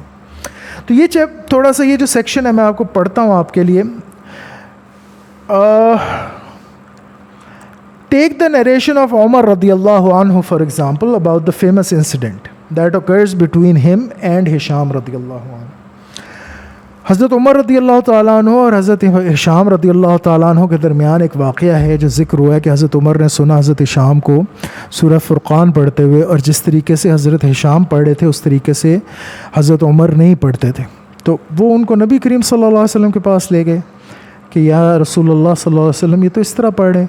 تو نبی کریم صلی اللہ علیہ وسلم نے دونوں کی قراءت سنی اور کہا ہاکذا انزلت، اسی طرح نازل ہوا قرآن، ان القرآن انزل علی سبعۃ احرف فقرؤوا ما تیسر منہ۔ اب اس حدیث کی صرف میں آپ کو تخریج پڑھ کے سناؤں، صرف اس حدیث کی ایک حدیث ہے یہ، البخاری 2419 4992 5041 6936 7550، یہ تخریج کر رہا ہوں میں حدیث کی۔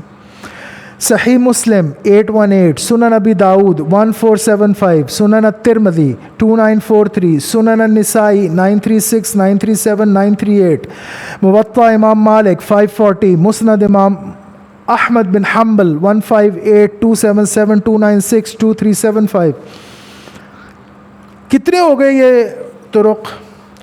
1 2 3 4 5 6 7 8 9 10 11 12 13 14 15 16 16 طرق، 16 اسناد میں نے ابھی آپ کو بتا دی ہیں، 16 احادیث میں نے ابھی گنوا دی ہیں آپ کو، کہ میری ایک یا دو راتوں کی تحقیق ہے، اور کریں تو مدار مل جاتے ہیں۔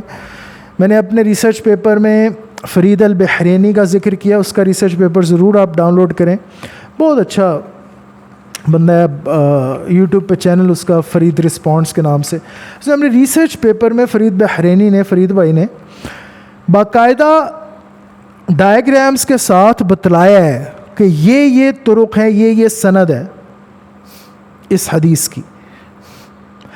یہ جو سبعۃ احرف کی حدیث ہے یہ گلے میں ہڈی ہے ان لوگوں کے، نہ اگل سکتے ہیں نہ نگل سکتے ہیں، کوئی طریقہ ہے ہی نہیں دنیا میں کہ آپ اس حدیث سے انکار کر سکیں، سوائے اس کے کہ آپ حدیث کا انکار کریں، پھر آپ منکر حدیث کہیں اپنے آپ کو، نہیں تو یہ متواتر حدیث ہے، اس کا انکار کیسے کر سکتے ہیں آپ؟ یا تو اس کی سند کو مجھے دکھائیں ایک ایک بندے پہ بحث کر کے، یہ بحث تو شادی حکمت ناصر نہیں پوری کر سکا، اور اس نے بڑے اٹکل پچو لگائے ہیں، ڈاکٹر شہزاد مطلب کیا بیچتے ہیں اس کے سامنے. بریل سے پبلشڈ ہے, وہ ہارورڈ کا پروفیسر ہے. تو جب ہمارے پاس یہ حدیث متواترہ موجود ہے کہ ان القرآن انزل علی 7 احرف, تو پھر یہ کہنا کہ نبی کریم صلی اللہ علیہ وسلم کی وفات کے بعد یہ اختلافات شروع ہوئے اور یہ علماء نے یہ اختلافات لیے اور یہ روایات لی, کس قدر بے معنی اور جھوٹ ہے, بے معنی بات ہے, اور کس قدر کتنا بڑا جھوٹ ہے یار, بہت بڑا جھوٹ ہے. بہرحال یہ بات ہو گئی حدیث شریف کی. اب آ جائیں سب سے جو مین چیز ہے اور جہاں پہ ہم انشاءاللہ تعالیٰ اس کو ریپ اپ کرتے ہیں, ختم کرتے ہیں اس گفتگو کو انشاءاللہ. مجھے امید ہے کہ آپ کو کافی باتیں سمجھ میں آئی ہوں گی اب تک. یہ بات سمجھ لینی چاہیے کہ صرف غامدی صاحب ہی نہیں بلکہ تقریباً جتنے بھی لوگ قرآن شریف کی قراءات کا انکار کرتے ہیں, ان کے دلائل اور براہین کی اور آرگیومنٹس کی عمارت اصلاً اور اصولاً 2 چیزوں پہ کھڑی ہے. یعنی 2 مین چیزیں ہیں جس کو بنیاد بنا کے وہ قراءات کا انکار کرتے ہیں. اس میں سے جو پہلی چیز ہے وہ تو ہے اسناد.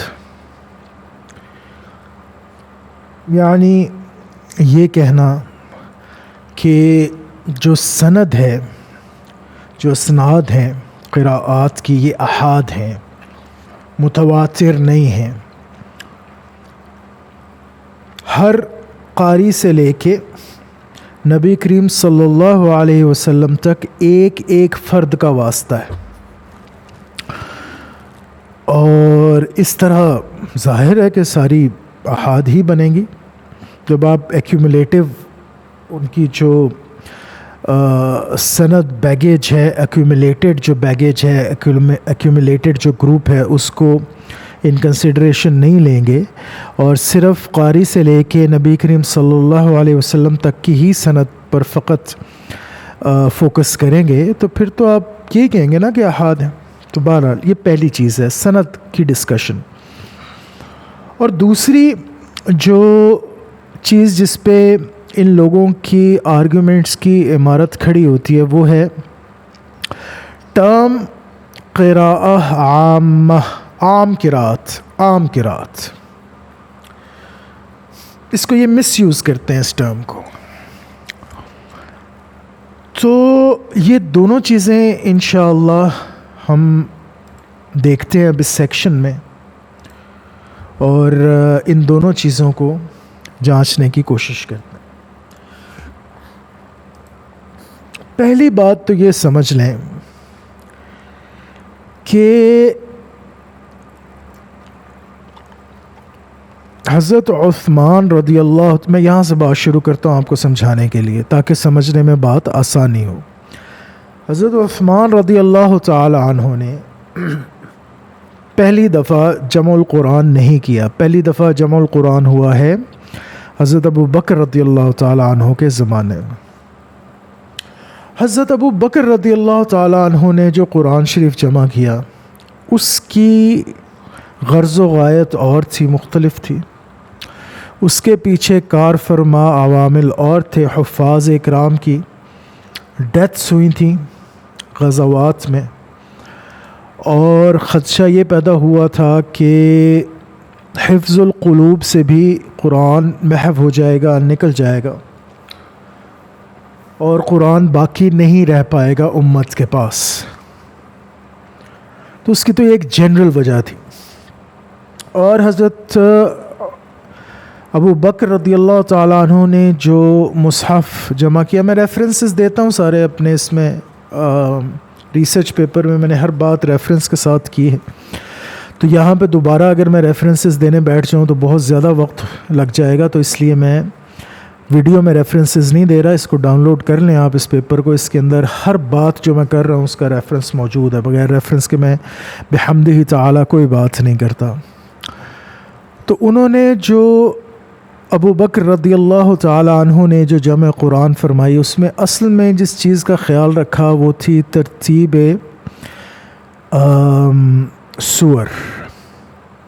صورتوں کی ترتیب اور پھر اس کے اندر کی آیات. لیکن بہرحال یہ بات علماء مانتے ہیں اور مورخین مانتے ہیں کہ وہ جو نسخہ تھا جو حضرت ابو بکر رضی اللہ تعالی عنہ نے جمع کیا، اس کو اگر کمپیئر کیا جائے حضرت عثمان رضی اللہ تعالی عنہ کے نسخے کے ساتھ تو وہ اتنا متحقق نہیں تھا. اس پہ اس طرح کی کوئی بہت بڑی کمیٹی نہیں بنی تھی، گواہیاں نہیں طلب کی گئی تھیں. زید بن ثابت رضی اللہ تعالیٰ عنہ کے ذمہ لگایا گیا تھا وہ بھی، تو انہوں نے اس کو جمع کر دیا مصاحف صحابہ میں سے دیکھ بھال کی. حضرت عثمان رضی اللہ تعالیٰ عنہ نے جو مصحف جمع کیا اس کی غرض و غایت اور تھی. ففزع حذیفہ رضی اللہ تعالیٰ عنہ آئے حضرت عثمان رضی اللہ تعالیٰ عنہ کے پاس اور کہا کہ میں نے شاذہ قراءات اتنی زیادہ سن لی ہیں، اتنے ڈیفرنٹ لہجات میں لوگ اس کو پڑھنا شروع ہو گئے ہیں قرآن کو، کہ ایسا نہ ہو کہ جس طرح پہلی ہم سے آنے والی قومیں اختلافات کی نظر ہو گئیں اور انہوں نے اپنی پرائمری بکس کو مزہ کا خیز حد تک ڈسٹارٹ کر لیا، قرآن کے ساتھ بھی ایسا ہی کہیں نہ ہو جائے. تو حضرت عثمان رضی اللہ تعالیٰ عنہ نے جو جمع کیا قرآن کو، ان کی اصل غرض و غایت تھی قراءات متواترہ کو محفوظ کرنا. اب اس بات کو سمجھ لینا چاہیے، یہ وہ چیز ہے جو کہ لوگ سمجھتے نہیں. ہمیں کیا یہ حدیث نہیں ملتی کہ آثار سے یہ بات ثابت نہیں ہوتی کہ حضرت حذیفہ رضی اللہ تعالیٰ عنہ نے کیا آ کے حضرت عثمان کو یہ نہیں کہا تھا رضی اللہ عنہ کہ بہت زیادہ لوگ ڈیفرنٹ لہجوں میں قرآن پڑھ رہے ہیں؟ پھر کیا ہمارے پاس یہ حدیث نہیں ہے کہ حضرت عثمان رضی اللہ تعالیٰ عنہ ممبر پہ کھڑے ہو کے انہوں نے سب لوگوں سے کہا، جس کسی نے یہ سنا ہے کہ قرآن جو ہے وہ 7 حروف پر نازل کیا گیا، ان القرآن انزل علی 7 احرف، تو وہ کھڑا ہو کے گواہی دے. تو اتنے لوگ کھڑے ہو گئے جن کو گننا بھی مشکل تھا، ممکن نہیں تھا کہ انہیں گنا جا سکے.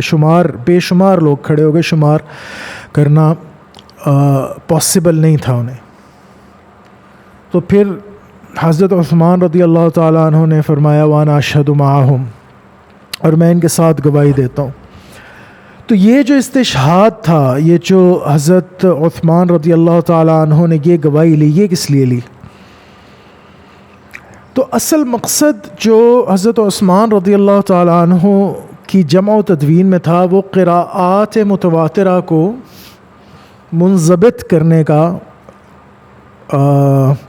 محفوظ کرنے کا ارادہ تھا ان کا. اس میں جب قراءہ عامہ کا لفظ استعمال کیا جاتا ہے اس قرآن شریف کی قراءت کے لیے جس پہ حضرت عثمان رضی اللہ تعالیٰ عنہ نے سب کو جمع کیا، تو اس سے مراد نسخ کا باب ہوتا ہے کہ نسخ کے باب میں جو آیات منسوخ ہو چکی یا جو حروف منسوخ ہو گئے اردہ اخیرہ پہ میں آتا ہوں، 1 منٹ میں آتا ہوں انشاءاللہ، ان کو چھوڑ کر جو باقی رہے اور جو اوتھینٹک تھے، متواتر تھے، جو قراءات متواترہ تھیں، ان کا پڑھا جانا قراءہ عامہ کہلاتا ہے. کہ یہ قراءہ عامہ تھی اس قرآن کی سارے صحابہ کے نزدیک. وہ لوگ جب قراءہ عامہ کرتے تھے تو اس میں منسوخ آیات کی تلاوت نہیں کرتے تھے، منسوخ حروف کی تلاوت نہیں کرتے تھے، وگرنہ قراءات تو ان کی مختلف تھیں. یہ تو ہمیں احادیث سے معلوم ہوتا ہے اور متواتر احادیث سے معلوم ہوتا ہے. تو یہ لوگ جو کرنے کی کوشش کرتے ہیں، یہ جو قراءات قرآنیہ کا انکار کرنے کی کوشش کرتے ہیں، یہ اس ٹرم کی خود اپنے پاس سے توضیح کرتے ہیں، اپنے پاس سے. وہی میں نے آپ سے عرض کیا تھا شروع میں پچھلی ویڈیو میں کہ معنوی تحریف، بیسیکلی انہوں نے اپنے مطابق الفاظ کو گھمانا ہے، الفاظ کی تعریف کرنی. تو قراءہ عامہ کی بھی یہ لوگ اپنے تئیں اپنی طرف سے ایک تعریف گھڑ لیتے ہیں. حالانکہ قراءہ عامہ سے میں پھر دہرا دوں، یہ یاد رکھ لیں بات، آپ کی کبھی کسی غامدی صاحب کے چاہنے والے سے بات ہو، گفتگو ہو، تو اسے کہیں کہ ہاتھو برہانکم ان کنتم صادقین، مجھے دکھاؤ کہ قراءہ عامہ کی وہ تعریف کہاں نقل ہوئی ہے جو آپ کرتے ہیں. قراءہ عامہ سے تو مراد ہے وہ قراءہ، وہ عام قراءت، وہ عام پڑھائی، وہ عام پڑھنا جس پہ حضرت عثمان رضی اللہ تعالیٰ عنہ نے تمام لوگوں کو، تمام امت کو جمع کر دیا تاکہ شاذہ قراءات جو ہیں ان میں نہ پڑھے لوگ، اور یہ واضح ہو جائے ونس اینڈ فار آل کہ قرآن کی اوتھینٹک قراءات کون سی ہیں اور شاذہ کون سی ہیں. تو یہ بات پہلی تو مد نظر رہے.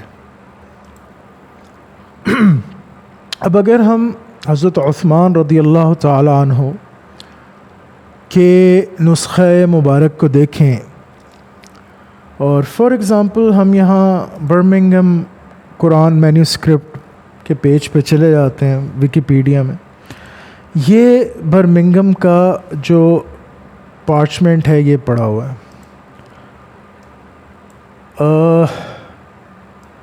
یہ آپ دیکھیں یہاں سے اگر آپ پڑھ سکیں، بسم اللہ الرحمن الرحیم، طٰہَ مَا أَنزَلْنَا عَلَيْكَ الْقُرْآنَ لِتَشْقَىٰ.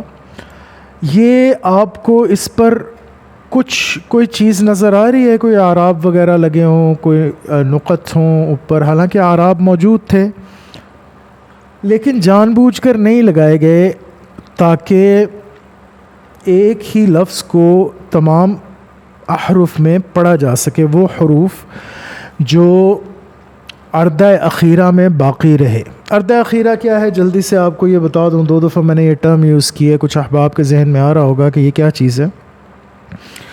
نبی کریم صلی اللہ علیہ وسلم نے اپنی رحلت کے سال میں جب انہوں نے ہم سے پردہ فرمایا اس ظاہری دنیا سے، اس سال کے رمضان میں حضرت جبرائیل علیہ السلام سے 2 دفعہ دورہ کیا قرآن کا. اس کو اردہ اخیرہ کہتے ہیں. وہ اس لیے تھا کہ جو بھی اوتھینٹک ترین حروف ہیں ان کو متحقق کیا جا سکے، اختلاف قراءات میں جو باقی رکھنا چاہتا ہے اللہ وہ باقی رکھے، اسی طریقے سے جو منسوخ ہو گئی آیات انہیں نکال دیا جائے، اور فائنل اوتھینٹسٹی کے ساتھ دورہ جو ہے وہ کیا جائے قرآن شریف کا، اور وہی پھر امت کے لیے باقی رہے قرآن. اب اس کو زید بن ثابت رضی اللہ تعالیٰ عنہ نے وٹنس کیا. رسول اللہ صلی اللہ علیہ وسلم نے انہیں مطلب جیسے بھی بتلایا، جس طرح بھی بتلایا اس وقت، اور یہی وجہ ہے کہ حضرت ابو بکر نے بھی اور حضرت عثمان نے بھی دونوں نے ڈیوٹی حضرت زید بن ثابت کی لگائی کہ وہ یہ کام کریں جمع و تدوین کا. تو اردہ اخیرہ کے اندر جو حروف باقی رہ گئے ان سب کو اس ٹیکسٹ کے اندر جمع کیا گیا ہے. عثمان رضی اللہ تعالیٰ عنہ نے وہ تمام قراءات اس ٹیکسٹ میں جمع کر دیں. اب یہ پڑھا جا سکتا ہے طٰہَ بھی، اور یہ پڑھا جا سکتا ہے طٰہِ مَا أَنزَلْنَا عَلَيْكَ الْقُرْآنَ لِتَشْقِي، پڑھا جا سکتا ہے نا. یہ فکسڈ ٹیکسٹ نہیں ہے، ایک روایت کے اوپر فکسڈ منضبط ٹیکسٹ نہیں ہے، یہ ملٹی فارمک ٹیکسٹ ہے، یعنی اس میں تنوع کھوجا جا سکتا ہے. تو اس کے ساتھ مختلف نسخوں کے ساتھ حضرت عثمان رضی اللہ تعالیٰ عنہ نے مختلف علاقوں میں مختلف قراء حضرات کو بھیجا کہ وہ ڈفرینٹ جو ویریئنٹس ہیں ان کے مطابق ڈفرینٹ علاقوں میں تعلیم دے سکیں لوگوں کو. اب یہ لوگ کیا کرتے ہیں، یہ جو منکرین حدیث ہیں اور منکرین قراءات ہیں، یہ اس سارے معاملے کو ٹوسٹ کر دیتے ہیں. اور چونکہ عوام الناس کو تو علم نہیں ہے، انہوں نے تو اس طرح نہیں پڑھا ہوتا، تو وہ مان بھی لیتے ہیں بات ان کی کہ ہاں جی آپ کی بات درست لگ رہی ہے. وہ یہ کہتے ہیں کہ بھائی یہ قرآن تو ایک ہے، مطلب الفاظ اس طرح کے استعمال کرنا، یہ ایک ٹیکسٹ ہے اس کا. حضرت عثمان رضی اللہ تعالیٰ عنہ نے ایک ٹیکسٹ پہ پوری امت کو جمع فرمایا، اور اس ٹیکسٹ کی جو قراءت ہے وہی قراءہ عامہ ہے. اب کوسچن یہ پوچھے ان سے بندہ کہ طٰہَ اور طٰہِ دونوں طرح پڑھا گیا ہے، تو قراءہ عامہ کون سی ہوئی؟ دونوں قراءہ عامہ ہے. قراءہ عامہ سے مراد ہے اس ٹیکسٹ کی جو اوتھینٹک قراءات ہیں، انہیں قراءہ عامہ کہتے ہیں۔ یہ بات سمجھ لیں اچھی طرح، اس بات کو سمجھے بغیر چارہ نہیں ہے، آگے بڑھ نہیں سکتے ہم۔ اچھا، تو یہاں پہ پھر غامدی صاحب اب کیا کر رہے ہیں؟ اب غامدی صاحب کوشش کر رہے ہیں کہ کسی طریقے سے اپنے ہی بنائے ہوئے جال میں سے، اپنے ہی پھیلائے ہوئے جال میں سے نکل سکیں، اور قراءہ عامہ کا سہارا لے رہے ہیں۔ تو کہتے ہیں غامدی صاحب، حضرت غامدی فرماتے ہیں کہ مستند ہے میرا فرمایا ہوا ہے جی، کہتے ہیں کہ حفص was taught this reading, this عام reading, this قراءہ عامہ was taught this reading from his teacher Asim ibn Abi Najud, who in turn was a student of the celebrated follower Abu Abdurrahman as-Sulami. As-Sulami taught its subtleties in Kufa to various students for almost 40 years. About him, Abu Bakr ibn Mujahid, the first person to have selected the 7 canonical readings, has specified that he did not teach his own preferential reading, but the very one on which Uthman radiyallahu ta'ala anhu had striven to gather the ummah on. کیا کہہ رہے ہیں کہ حفص نے عاصم سے قراءہ لی ہے، اور عاصم کے جو استاد تھے وہ ابو عبد الرحمن السلمی تھے، جن کے بارے میں ابن مجاہد کہتے ہیں کتاب السبع میں کہ انہوں نے وہ قراءت پڑھائی، پہلے وہ شخص تھے انہوں نے وہ قراءت پڑھائی جو حضرت عثمان رضی اللہ تعالیٰ عنہ نے جس قراءت پہ امت کو جمع کیا تھا۔ یہ ایگزیکٹ کوٹیشن جو ہے وہ یہ ہے کہ وَأَوَّلُ مَنْ أَقْرَأَ بِالْكُوفَةِ الْقِرَاءَةَ الَّتِي جَمَعَ عُثْمَانَ رضی اللہ عنہ النَّاسَ عَلَيْهَا ابو عبد الرحمن السلمی۔ اب اس میں کیا مسئلہ ہے مجھے سمجھ نہیں آتی، یہ دلیل ان کے حق میں کیسے جاتی ہے؟ تو کوئی جس شخص نے پڑھا نہیں ہوگا، اس علم کو اسٹڈی نہیں کیا ہوگا، وہی اس چیز کے حوالے سے غامدی صاحب کے جال میں پھنس سکتا ہے۔ ادروائز تو جب میں نے آپ کو سمجھا دی یہ بات کہ جو عثمان رضی اللہ تعالیٰ عنہ کا جو ٹیکسٹ ہے قرآن کا، جیسے کہ میں ابھی آپ کو دکھا بھی رہا تھا، یہ پھر آ گیا، آپ دیکھ سکتے ہیں اوپر، یہ جو ٹیکسٹ ہے، یہ جتنا بھی آپ کو لکھا نظر آ رہا ہے، یہ ملٹی فارمک ٹیکسٹ ہے نا، یہ سارا ملٹی فارمک ٹیکسٹ ہے، یہ سارا یہ بہت سے طریقوں پہ پڑھا جا سکتا ہے، رائٹ؟ تو اس میں کیا مسئلہ ہے؟ عبد الرحمن السلمی نے، وہ پہلے شخص تھے جنہوں نے ابتدا کی آ کے کوفہ میں اس کی، کیونکہ حضرت عثمان رضی اللہ تعالیٰ عنہ نے ہر جگہ ڈفرینٹ لوگ بھیجے، ڈفرینٹ قاری بھیجے، کوفہ میں یہ آئے عبد الرحمن السلمی، اور سب سے پہلے تھے، اس سے پہلے عبداللہ بن مسعود کی قراءت پڑھی جاتی تھی وہاں پہ، تو یہ پہلے شخص تھے جنہوں نے آ کے حضرت عثمان رضی اللہ تعالیٰ عنہ کا جو جمع کردہ قرآن تھا اس پہ تعلیم شروع کی، دینی قراءت کی۔ اب آپ دیکھ سکتے ہیں، خود ملاحظہ فرماتے ہیں ساتھ ساتھ کہ کتنے زبردست جھوٹ ہیں ہمارے ٹریڈیشن پہ، اور کتنی معنوی تحریف پائی جاتی ہے۔ یہاں پہ میں یہ، آپ اگر ریسرچ پیپر میرا ڈاؤن لوڈ کریں گے تو میں نے تفصیل سے یہاں پہ بتایا، اور میں پھر ذکر کرتا ہوں، السندی نے صفحات فی علوم القرآن فی علوم القراءات میں لکھا ہے کہ وکانت قراءت صحابہ تختلف، فمنہم من اخذ بحرف ومنہم من اخذ بحرفین او اکتر، ومن ہنا بدأت وجوہ القراء المختلفہ، کہ صحابہ اکرام کی قراءت تو مختلف تھیں، اور یہیں سے تو وجوہ قراءت کا ثبوت ملتا ہے، اور یہیں سے تو اختلاف قراءات کا ثبوت ملتا ہے، اور انہی کے اوپر جا کے اسناد منتج ہوتی ہیں۔ تو یہ کہنا کہ ابو عبد الرحمن السلمی نے قراءت اپنی صحابہ سے سیکھی تھی تو وہ ایک ہی قراءت تھی، یہ غلط ہے۔ انہوں نے اگر قراءت اپنی صحابہ سے سیکھی تھی تو وہ 7 قراءت 10 قراءت میں تعلیم دے رہے تھے کوفہ میں، اپنے ایک ویریئنٹ پہ جو ہے وہ دے رہے تھے۔ اور دیکھیں آپ، مزے کی بات یہ ہے، وہ ذکر کر رہے ہیں ابن مجاہد کا، ابن مجاہد سے یہ کوٹیشن، اب ابن مجاہد خود کتاب السبع تحریر کر رہے ہیں، قراءات کی کتاب، ایک شخص، ایک مصنف جو قراءات مختلفہ کی بات کر رہا ہے اس کی بات سے آپ دلیل لا رہے ہیں کہ قراءات مختلفہ ایگزسٹ نہیں کرتی، کہ قراءات مختلفہ نہیں ہیں. کتنی تعجب کی، اس سے بڑا جھوٹ، اس سے بڑا جاہل پنا جس کو کہتے ہیں، اس سے بڑا انسکالرلی کام اور کیا ہو سکتا ہے کہ ایک شخص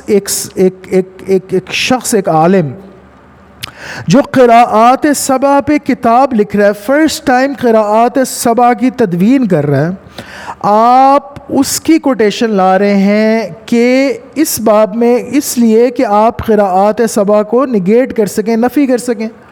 کیسی عجیب اٹکل پچو کی بات ہے کہ مطلب کس طرح کی، اب میں کیا یہاں پہ کروں، آپ مجھے خود بتلائیے. ٹھیک ہے، یہ میں تفصیل سے پھر یہ بیان کرتا ہوں کہ مدینہ شریف میں کون سے بھیجے تھے، جیسے معاذ بن الحارث القاری، سعید بن المسیب، عروہ بن زبیر، عمر بن عبد العزیز، عطا بن یسار، یہ مدینہ شریف میں بھیجے تھے. کوفہ میں عمرو بن شرجیل، علقمہ بن قیس، مسروق بن الاجدہ، ابو عبد الرحمن السلمی بھیجے. ٹھیک ہے، اس طرح کر کے شام میں بھیجے، مثلا المغیرہ بن ابی شہاب المخزومی، خلیفہ بن سعد، ابی الدرداء، عبداللہ بن عمرو وغیرہ وغیرہ. اس طرح رضوان اللہ تعالی عنہم اجمعین، یہ صحابہ تھے جن کو بھیجا، روانہ کیا ڈیفرنٹ علاقوں میں حضرت عثمان نے کہ جا کے آپ تعلیم دیں قراءات کی. یہ ہے جو ابن مجاہد کہہ رہے ہیں. پھر زرکشی سے، اب دیکھیں، اب ٹرم سمجھ لیں، جو ٹرم ہے نا، یہ ٹرم کوائن کی ہے زرکشی نے، علامہ زرکشی نے. علامہ زرکشی نے برہان میں یہ ٹرم کوائن کی ہے قراءہ عامہ کی. اس کو اب سمجھ لیں ذرا، اس کو دیکھ لیں، یہ بڑی امپورٹنٹ کوٹیشن ہے. یہ اس کوٹیشن کا ذکر کرتے ہیں. قال ابو عبد، اپنا غامدی صاحب اور بلاتے ہیں کہ قال ابو عبد الرحمن السلمی كانت قراءة أبي بكر وعمر وعثمان وزيد بن ثابت والمهاجرين والأنصار واحدة، كانوا يقرؤون القراءة العامة وهي القراءة التي قرأها رسول الله صلى الله عليه وسلم على جبريل مرتين في العام الذي قبض فيه، وكان زيد قد شهد العرضة الأخيرة وكان يقرئ الناس بها حتى مات، ولذلك اعتمده الصديق في جمعه وولاه عثمان كتبة المصحف. بڑی امپورٹنٹ بات، اس پہ ساری عمارت کھڑی ہے ان کی، غامدی صاحب اور ان کی طرح کے لوگوں کی. کہتے ہیں کہ ابو عبد الرحمن السلمی نے کہا، یہ زرکشی نوٹ کر رہے ہیں اپنی کتاب میں، کہ ابو بکر، عمر، عثمان، زید، مہاجرین اور انصار کی ایک قرات تھی. اچھا بائی دا وے، اس کے اندر علی رضی اللہ عنہ کا ذکر کیوں نہیں آیا؟ بہرحال ایک قرات تھی اور وہ قراءہ عامہ پڑھتے تھے. وہ قرات ہے جو کہ رسول اللہ صلی اللہ علیہ وسلم نے 2 دفعہ جبریل علیہ السلام کے ساتھ جس کا دورہ کیا اپنی زندگی کے آخری سال میں، جس کو عرض اخیرہ کہتے ہیں. اور زید بن ثابت نے یعنی یہ عرض اخیرہ ایکسپیرینس کیا نبی کریم صلی اللہ علیہ وسلم کے ساتھ، جس طرح بھی انہیں نبی کریم صلی اللہ علیہ وسلم نے ایکسپیرینس کرانا چاہا. اور زید بن ثابت رضی اللہ عنہ اپنی اواخر عمری تک اسی قراءت پر لوگوں کو پڑھاتے تھے. یہی وجہ ہے کہ ابو بکر رضی اللہ تعالیٰ عنہ نے بھی اور عثمان رضی اللہ تعالیٰ عنہ نے بھی انہیں ہی کام سونپا جب تدوین اور جمع قرآن کا مسئلہ درپیش. اب آپ دیکھیں کہ میں نے جو آپ کو بات سمجھائی ہے عثمان رضی اللہ تعالیٰ عنہ کے مصحف کے بارے میں، اگر وہ بات آپ کے علم میں نہ ہوتی، اگر وہ بات آپ نے نہ سمجھی ہوتی، تو آپ تو گئے تھے نا کام سے. کتنی آسانی سے آپ نے یہ بات مان لینی تھی کہ ہاں جی جو غامدی صاحب کہہ رہے ہیں وہ تو صحیح ہے بات. وہ اللہ کے بندے.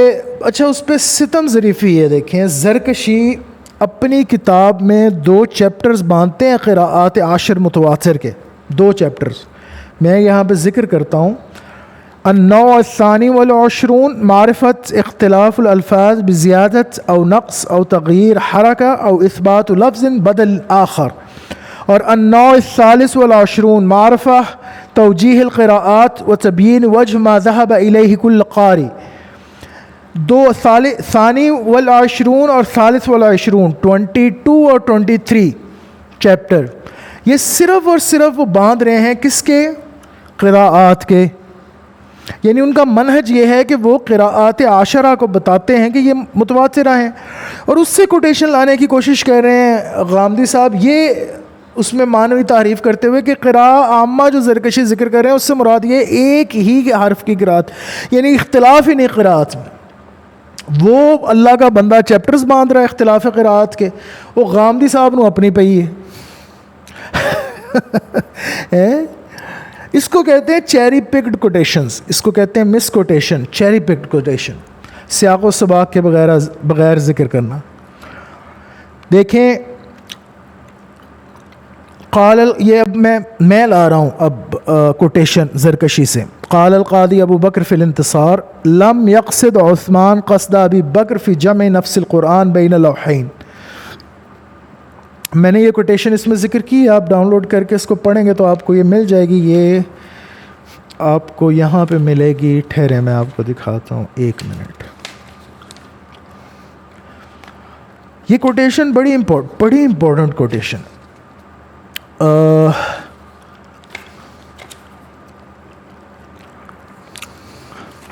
یہ دیکھیں نا، یہ جب میں ذکر کرتا ہوں پیج 14 نہیں، وہاں پہ تو پیج نمبرز ڈفرینٹ ہیں. بہرحال یہ ہے، یہ کوٹیشن ہے، کہ آپ کو یہاں مل جائے گی حوالہ جات وغیرہ کے ساتھ. یہ کوٹیشن ہے جو میں ذکر کر رہا ہوں، یہ کہ قاضی ابو بکر انتصار میں فرماتے ہیں کہ حضرت عثمان رضی اللہ تعالیٰ عنہ نے جس وجہ سے ابو بکر رضی اللہ تعالیٰ عنہ نے قرآن جمع کیا تھا، حضرت عثمان رضی اللہ تعالیٰ عنہ نے اس وجہ سے قرآن جمع نہیں کیا. دونوں کی وجہ مختلف تھیں اور میں نے پہلے یہ بات تفصیل سے بیان کر چکا ہوں. ٹھیک ہے، اب یہاں پہ اردہ الاخیرہ کے اندر وہ کہتے ہیں کہ جی ساری کی ساری ایبروگیٹ ہو گئیں اور ایک قراءہ عامہ رہ گئی. میں نے آپ کو سمجھا دیا کہ یہ ان کا بہت بہت بہت بڑا حربہ ہے، جھوٹ ہے بہت بڑا. ہمارے ٹریڈیشن پہ ایسا کچھ نہیں ہے. اردہ الاخیرہ اس لیے ہوا کہ کوئی بھی شاذ قراءہ، کوئی بھی اپنی منمانی والا لہجہ شامل نہ ہو سکے قرآن میں. نبی کریم صلی اللہ علیہ وسلم نے 2 دفعہ پڑھ کر سنایا ہے جبریل علیہ السلام کو، تاکہ متحقق ہو جائے بات، فائنیلٹی کے ساتھ اوتھینٹیکیٹ ہو جائے، کوئی بیچ میں منسوخ آیت نہ رہے، کوئی بیچ میں کوئی چیز جو رب نہیں چاہتا قرآن کا حصہ رہے وہ نہ رہے. اور عثمان رضی اللہ تعالیٰ عنہ نے جو کوڈیکس بنایا، جو مصحف بنایا، وہ ملٹی فارمک تھا. اس میں جو حروف رہ گئے تھے باقی، جو احرف اردہ اخیرہ کے بعد جو باقی احرف رہ گئے وہ سارے اس میں موجود ہیں.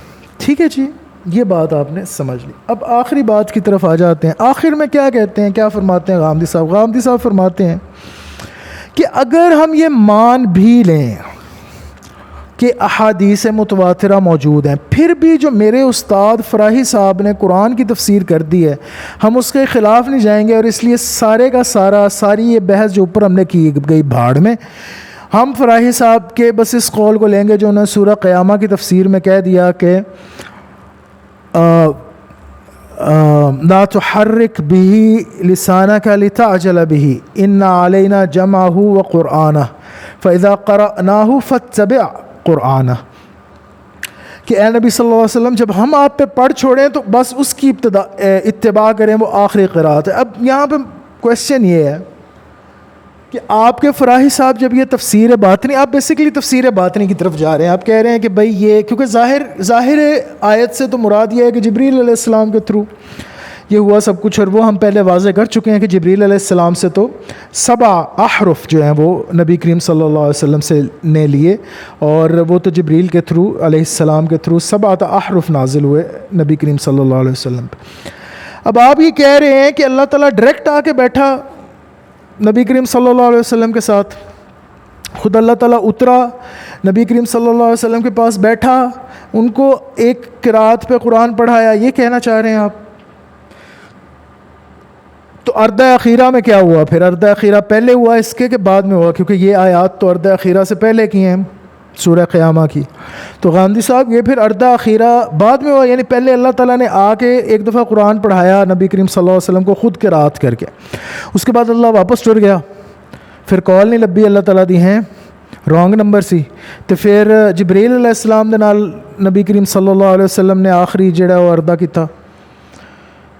معاذ اللہ من ذالک، نعوذ باللہ. مطلب انا للہ و انا الیہ راجعون. یار کوئی سر پیر والی گل کرو، کوئی اٹکل پچو بھی، کوئی مطلب بندے دے پتر آنگو مارو، کوئی بندے کے پتروں والی بات کریں.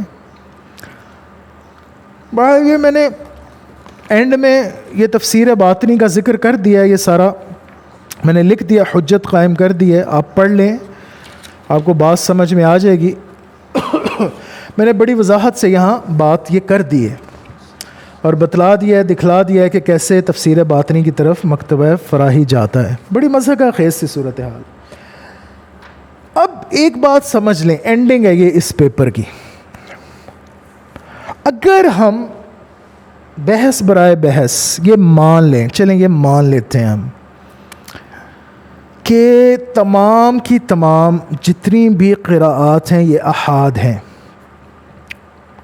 تو اس کا مطلب ہے جو قراءہ عامہ آپ کہہ رہے ہیں حفص عاصم کی، یہ بھی تو احاد ہوئی نا، خبر واحد ہوئی. اس کو آپ پھر کیوں لے رہے ہیں اور باقیوں کو کیوں چھوڑیں؟ پھر وہ غامدی صاحب اس چیز کا جواب پتہ کیا دیتے ہیں، اور ڈاکٹر شہزاد صاحب اپنی کتاب میں، کہ جی یہ جو قرات تھی یہ متداولہ تھی، یہ ٹریڈیشن میں تھی، ہر کسی نے پڑھی ہے، فلاں ہے تو ڈھمکاں ہے. یہ اٹکل پچو نہیں چاہیے ہمیں. ہم تک جو پہنچی ہے وہ حفظ کے تھرو پہنچی ہے نا. اور حفظ کے بارے میں آپ کو دکھاؤں کہ کیا کہتے ہیں جرح و تعدیل کے علماء. دیکھیں میری بات سمجھنے کی کوشش کریں، یہ بات بڑی ضروری ہے. آپ لاکھ کہیں کہ جی یہ جنریشن نے اس جنریشن پہ پڑھی، اس جنریشن نے اس جنریشن پہ پڑھی، اور ایسے تو ویسے تو ویسے تو ایسے تو ادھر تو ادھر تو ادھر تو ادھر. آپ نے جب ثابت کرنا ہے سائنٹیفکلی امپیریکلی، وہ تو آپ نے سند کے تھرو کرنا ہے نا. تو سند اس کی بھی واحد، خبر واحد ہے آپ کے معیار کے مطابق. ساری کی ساری جو طرق ہیں، ساری قراءات جو ہیں وہ احاد ہیں آپ کے معیار کے مطابق، تو یہ بھی خبر احد ہے، خبر واحد ہے. تو پھر سب سے بڑی بات یہ کہ ہم تک یہ جو پہنچی ہے قراءت، یہ ہم جب ثابت کریں گے سندن، تو وہ تو حفظ سے پہنچی ہے نا، حفظ عاصم. یا تو آپ ہمیں پراپر دکھائیں کہ جی یہ لفظ اس صحابی نے ایسے پڑھا تھا تو آگے اس صحابی نے ایسے پڑھا، تو وہ 70 لوگوں کے اندر گیا، وہ کون تھے، ان کے نام بتائیں، ذکر کریں، ان کی سند دیں. تو آپ نہیں کر سکتے نا، کوئی بھی نہیں کر سکتا. امپیریکلی جو ہمارے پاس ڈیٹا اویلیبل ہے ویریفائیبل، وہ تو حفظ کے تھرو ہے نا، سند حفظ کے تھرو ہے. سند میں تو حفظ کا نام آئے گا نا، حفظ کے تھرو ہمارے پاس ہی آئی ہے، جو جس کو آپ قراءہ عامہ کہہ رہے ہیں. حفظ کے بارے میں آپ کو پتہ ہے جرح و تعدیل کے علماء کیا کہتے ہیں؟ یہ میں بات کر رہا ہوں ضعفاء الکبیر کی، عقیلی کی، امام عقیلی کی. اس کے اندر وہ کہتے ہیں کہ قال البخاری، بخاری نے کہا، قال سمعت البخاری قال حفص بن سلیمان و حفص بن ابی داؤد الاسدی ترکوہ، ہم نہیں لیتے ان سے حدیث. یحییٰ بن معین نے کہا لیس بالثقہ، یہ تو ریلائبل ہی نہیں ہے. اور یہ بھی میں بڑی دبے لفظوں میں بتا رہا ہوں. میں نے ریسرچ پیپر میں آگے ذکر کیا ہے، البانی نے کتاب لکھی ہے، بلکہ 2 ایڈیٹرز نے وہ جمع کی ہے ان کی جرح و تعدیل. اس کے اندر انہوں نے بہت سی ذکر کر دی، ایک جگہ پہ جمع کر دیا حفظ کے بارے میں اقوال. تو اس کے اندر کہتے ہیں قال فیہ ابن معین، یحییٰ ابن معین، کان کذابا، جھوٹا تھا. حفظ جھوٹا انسان تھا، کذاب تھا. وقال ابن خراش، ابن خراش نے کہا کذاب یدع الحدیث. چلیں ابن خراش کو چھوڑ دیں، شیعہ کو چھوڑ دیں. یحییٰ ابن معین کہہ رہے ہیں کہ کان کذاب، کان کذابا، جھوٹا تھا. حفظ جھوٹ. آپ کیسے اوتھینٹیکیٹ کریں گے قرآن کو؟ پھر یہ غامدی جیسے لوگ یہ ڈس سروس کرتے ہیں، قرآن کی سروس نہیں کرتے قرآن کی. قرآن کریم کو اس کی قراءات عشرہ ہی متواتر بناتی ہیں قرآن کے الفاظ کو. اگر ہم قراءات عشر کو چھوڑ دیں گے تو قرآن کے الفاظ خود وہ ہی تواتر سے ختم ہو جاتے ہیں, نکل جاتے ہیں. اگر ہم مان بھی لیں کہ ساری کی ساری روایات, ساری کی ساری جو قراءات اور طرق ہیں یہ سب احاد ہیں, تو اگر آپس میں مل کے اگر آپس میں ہم ملائیں گے تو پھر تو متواتر بن جائیں گے نا. بات سمجھ رہے ہیں آپ؟ اس نے پڑھا ان سے, انہوں نے پڑھا ان سے, انہوں نے پڑھا ان سے, اس کے ساتھ ایک اور سند شامل ہو گئی, اس کے ساتھ ایک اور سند شامل ہوگی, اس کے ساتھ ایک اور سند شامل ہوگی. جیسے الحمدللہ رب العالمین, اس میں تو کسی قاری کا اختلاف نہیں ہے نا, کسی قراءت کا اختلاف نہیں ہے. تو ساری قراءات جب جمع ہو جائیں گی الحمدللہ رب العالمین پہ تو یہ متواتر بن گئی. سمجھ رہے ہیں بات میری؟ یہ وہ نکتہ ہے جس پہ شادی حکمت ناصر بھی سر پکڑ کے بیٹھا رہا, اور 5-6 صفوں میں وہ ٹامک ٹوئیاں مارتا ہے, ادھر جاتا ہے کمپیوٹر جاتا ہے, اوائڈ کرنے کی کوشش کرتا ہے اس ایشو کو. انشاءاللہ اس پہ آؤں گا, میں تفصیل سے آؤں گا. کمر میں اصل میں شدید درد ہے رات سے نا, اور سینڈ کھا کے میں نے یہ نشست کی ہے, تو بڑی شدید قسم کی درد ہے کمر میں. اور کمر کی جو درد ہے نا, خاص طور پہ لمبے بندے کو, لمبے اونچے چوڑے بندے کو, وہ کھا جاتی ہے, کہیں کا نہیں چھوڑتی. دانت کی اور کمر کی درد. دعا کیجیے گا میرے حق میں. میں چاہتا تو تھا شاید اس سے بھی زیادہ بول لیتا, لیکن مجھے کمر کی درد چین نہیں لینے دے رہی. تو میں یہاں پہ اختتام کرتا ہوں اس ویڈیو کا. آپ کو بات امید ہے سمجھ آ گئی ہوگی. مین بات سمجھنے کی یہ ہے کہ تمام قراءات جب مل جاتی ہیں آپس میں ایک دوسرے کو کریبریٹ کرتی ہیں, تمام کی تمام قراءات, تو پھر ایک دوسرے سے مل جل کے متواترہ ہو جاتی ہیں. اگر احاد بھی ہم انہیں لیں اکیلے کو, اگر ہم قراءات عشر کو سے انکار کر دیں تو قرآن کا جو ٹیکسٹ ہے, جو نص ہے قرآن کا, آپ اس کو بھی اوتھینٹیکیٹ نہیں کر سکتے. آپ اس کو کیسے کریں گے اوتھینٹیکیٹ؟ آپ کہیں گے جی قراءہ عامہ یہ تو چلی آ رہی ہے جی, ٹریڈیشن ہے, تو وہ ہے ایمپیریکلی سائنٹیفکلی پروف کیسے کریں گے؟ آپ حفظ کی سند کے تھرو کریں گے نا. آپ یہی کہہ رہے ہیں نا کہ حفظ عن عاصم جو ہے یہ قراءہ عامہ ہے, تو اس میں حفظ تو ویک ہے, اور پھر وہ خبر احاد ہے, وہ پوری سند بھی. تو پھر قرآن کے الفاظ کا کیا بنے گا؟ یہ جو قرآن میرے ہاتھ میں ہے, یہ حفظ عن عاصم ہے, اگر صرف یہی ہو میرے پاس تو میں اس کو اوتھینٹیکیٹ کیسے کروں گا؟ میں کیسے بتلاؤں گا لوگوں کو, غیر مسلموں کو, کہ یہ اوتھینٹک ورڈ آف اللہ ہے؟ بتا ہی نہیں سکتا میں, بتا ہی نہیں سکتا. تو بڑی بیوقوفی کی بات ہے. اللہ تعالیٰ ہم سب کو ہدایت دے. کسی کی تحقیر تذلیل بالکل مقصود نہیں تھی. اگر میرے منہ سے کچھ غلط الفاظ نکلے کسی کے لیے تو میں اللہ تعالیٰ سے معافی کا خواستگار ہوں, اور اس شخص سے بھی معافی کا خواستگار ہوں جس کے لیے وہ غلط الفاظ نکلے. لیکن میری کسی سے ذاتی دشمنی, ذاتی اناد نہیں ہے. سب بھی مجھ سے بہتر ہیں بھائی, میں تو سب سے گناہ گار بندہ ہوں, سب مجھ سے زیادہ جانتے ہیں. میں تو ایک جاہل سا بندہ ہوں, ایک طالب علم کی حیثیت سے کچھ باتیں کر دیتا ہوں. تو باقی یہ ہے کہ جو آپ کو اچھائی نظر آتی ہے مجھ میں, میری ساری ویڈیوز میں, میرے ساری جو بھی میں نے کام کیا اس میں, تو وہ اچھائی رب تعالیٰ کی دین ہے, اس کی عون ہے, اس کی مدد ہے, اس کا احسان ہے, اور میرے ماں باپ کی تربیت ہے, میرے اساتذہ کا فیض ہے. جو بات بھی آپ کو غلط نظر آتی ہے, جو کمی کوتاہی نظر آتی ہے میری ویڈیوز میں, میری کسی بھی بات میں, وہ ساری میری اپنی گندگی ہے, میری اپنی برائی ہے, میرے اپنے گناہ ہیں. اللہ تعالیٰ ہم سب کو ہدایت دے. سب سے پہلے مجھے ہدایت دے, مجھے بہت سخت ضرورت ہے ہدایت کی, سب سے زیادہ مجھے ہدایت کی ضرورت ہے, میں گناہ گار بندہ ہوں. اور پھر باقی سب کو ہدایت دے.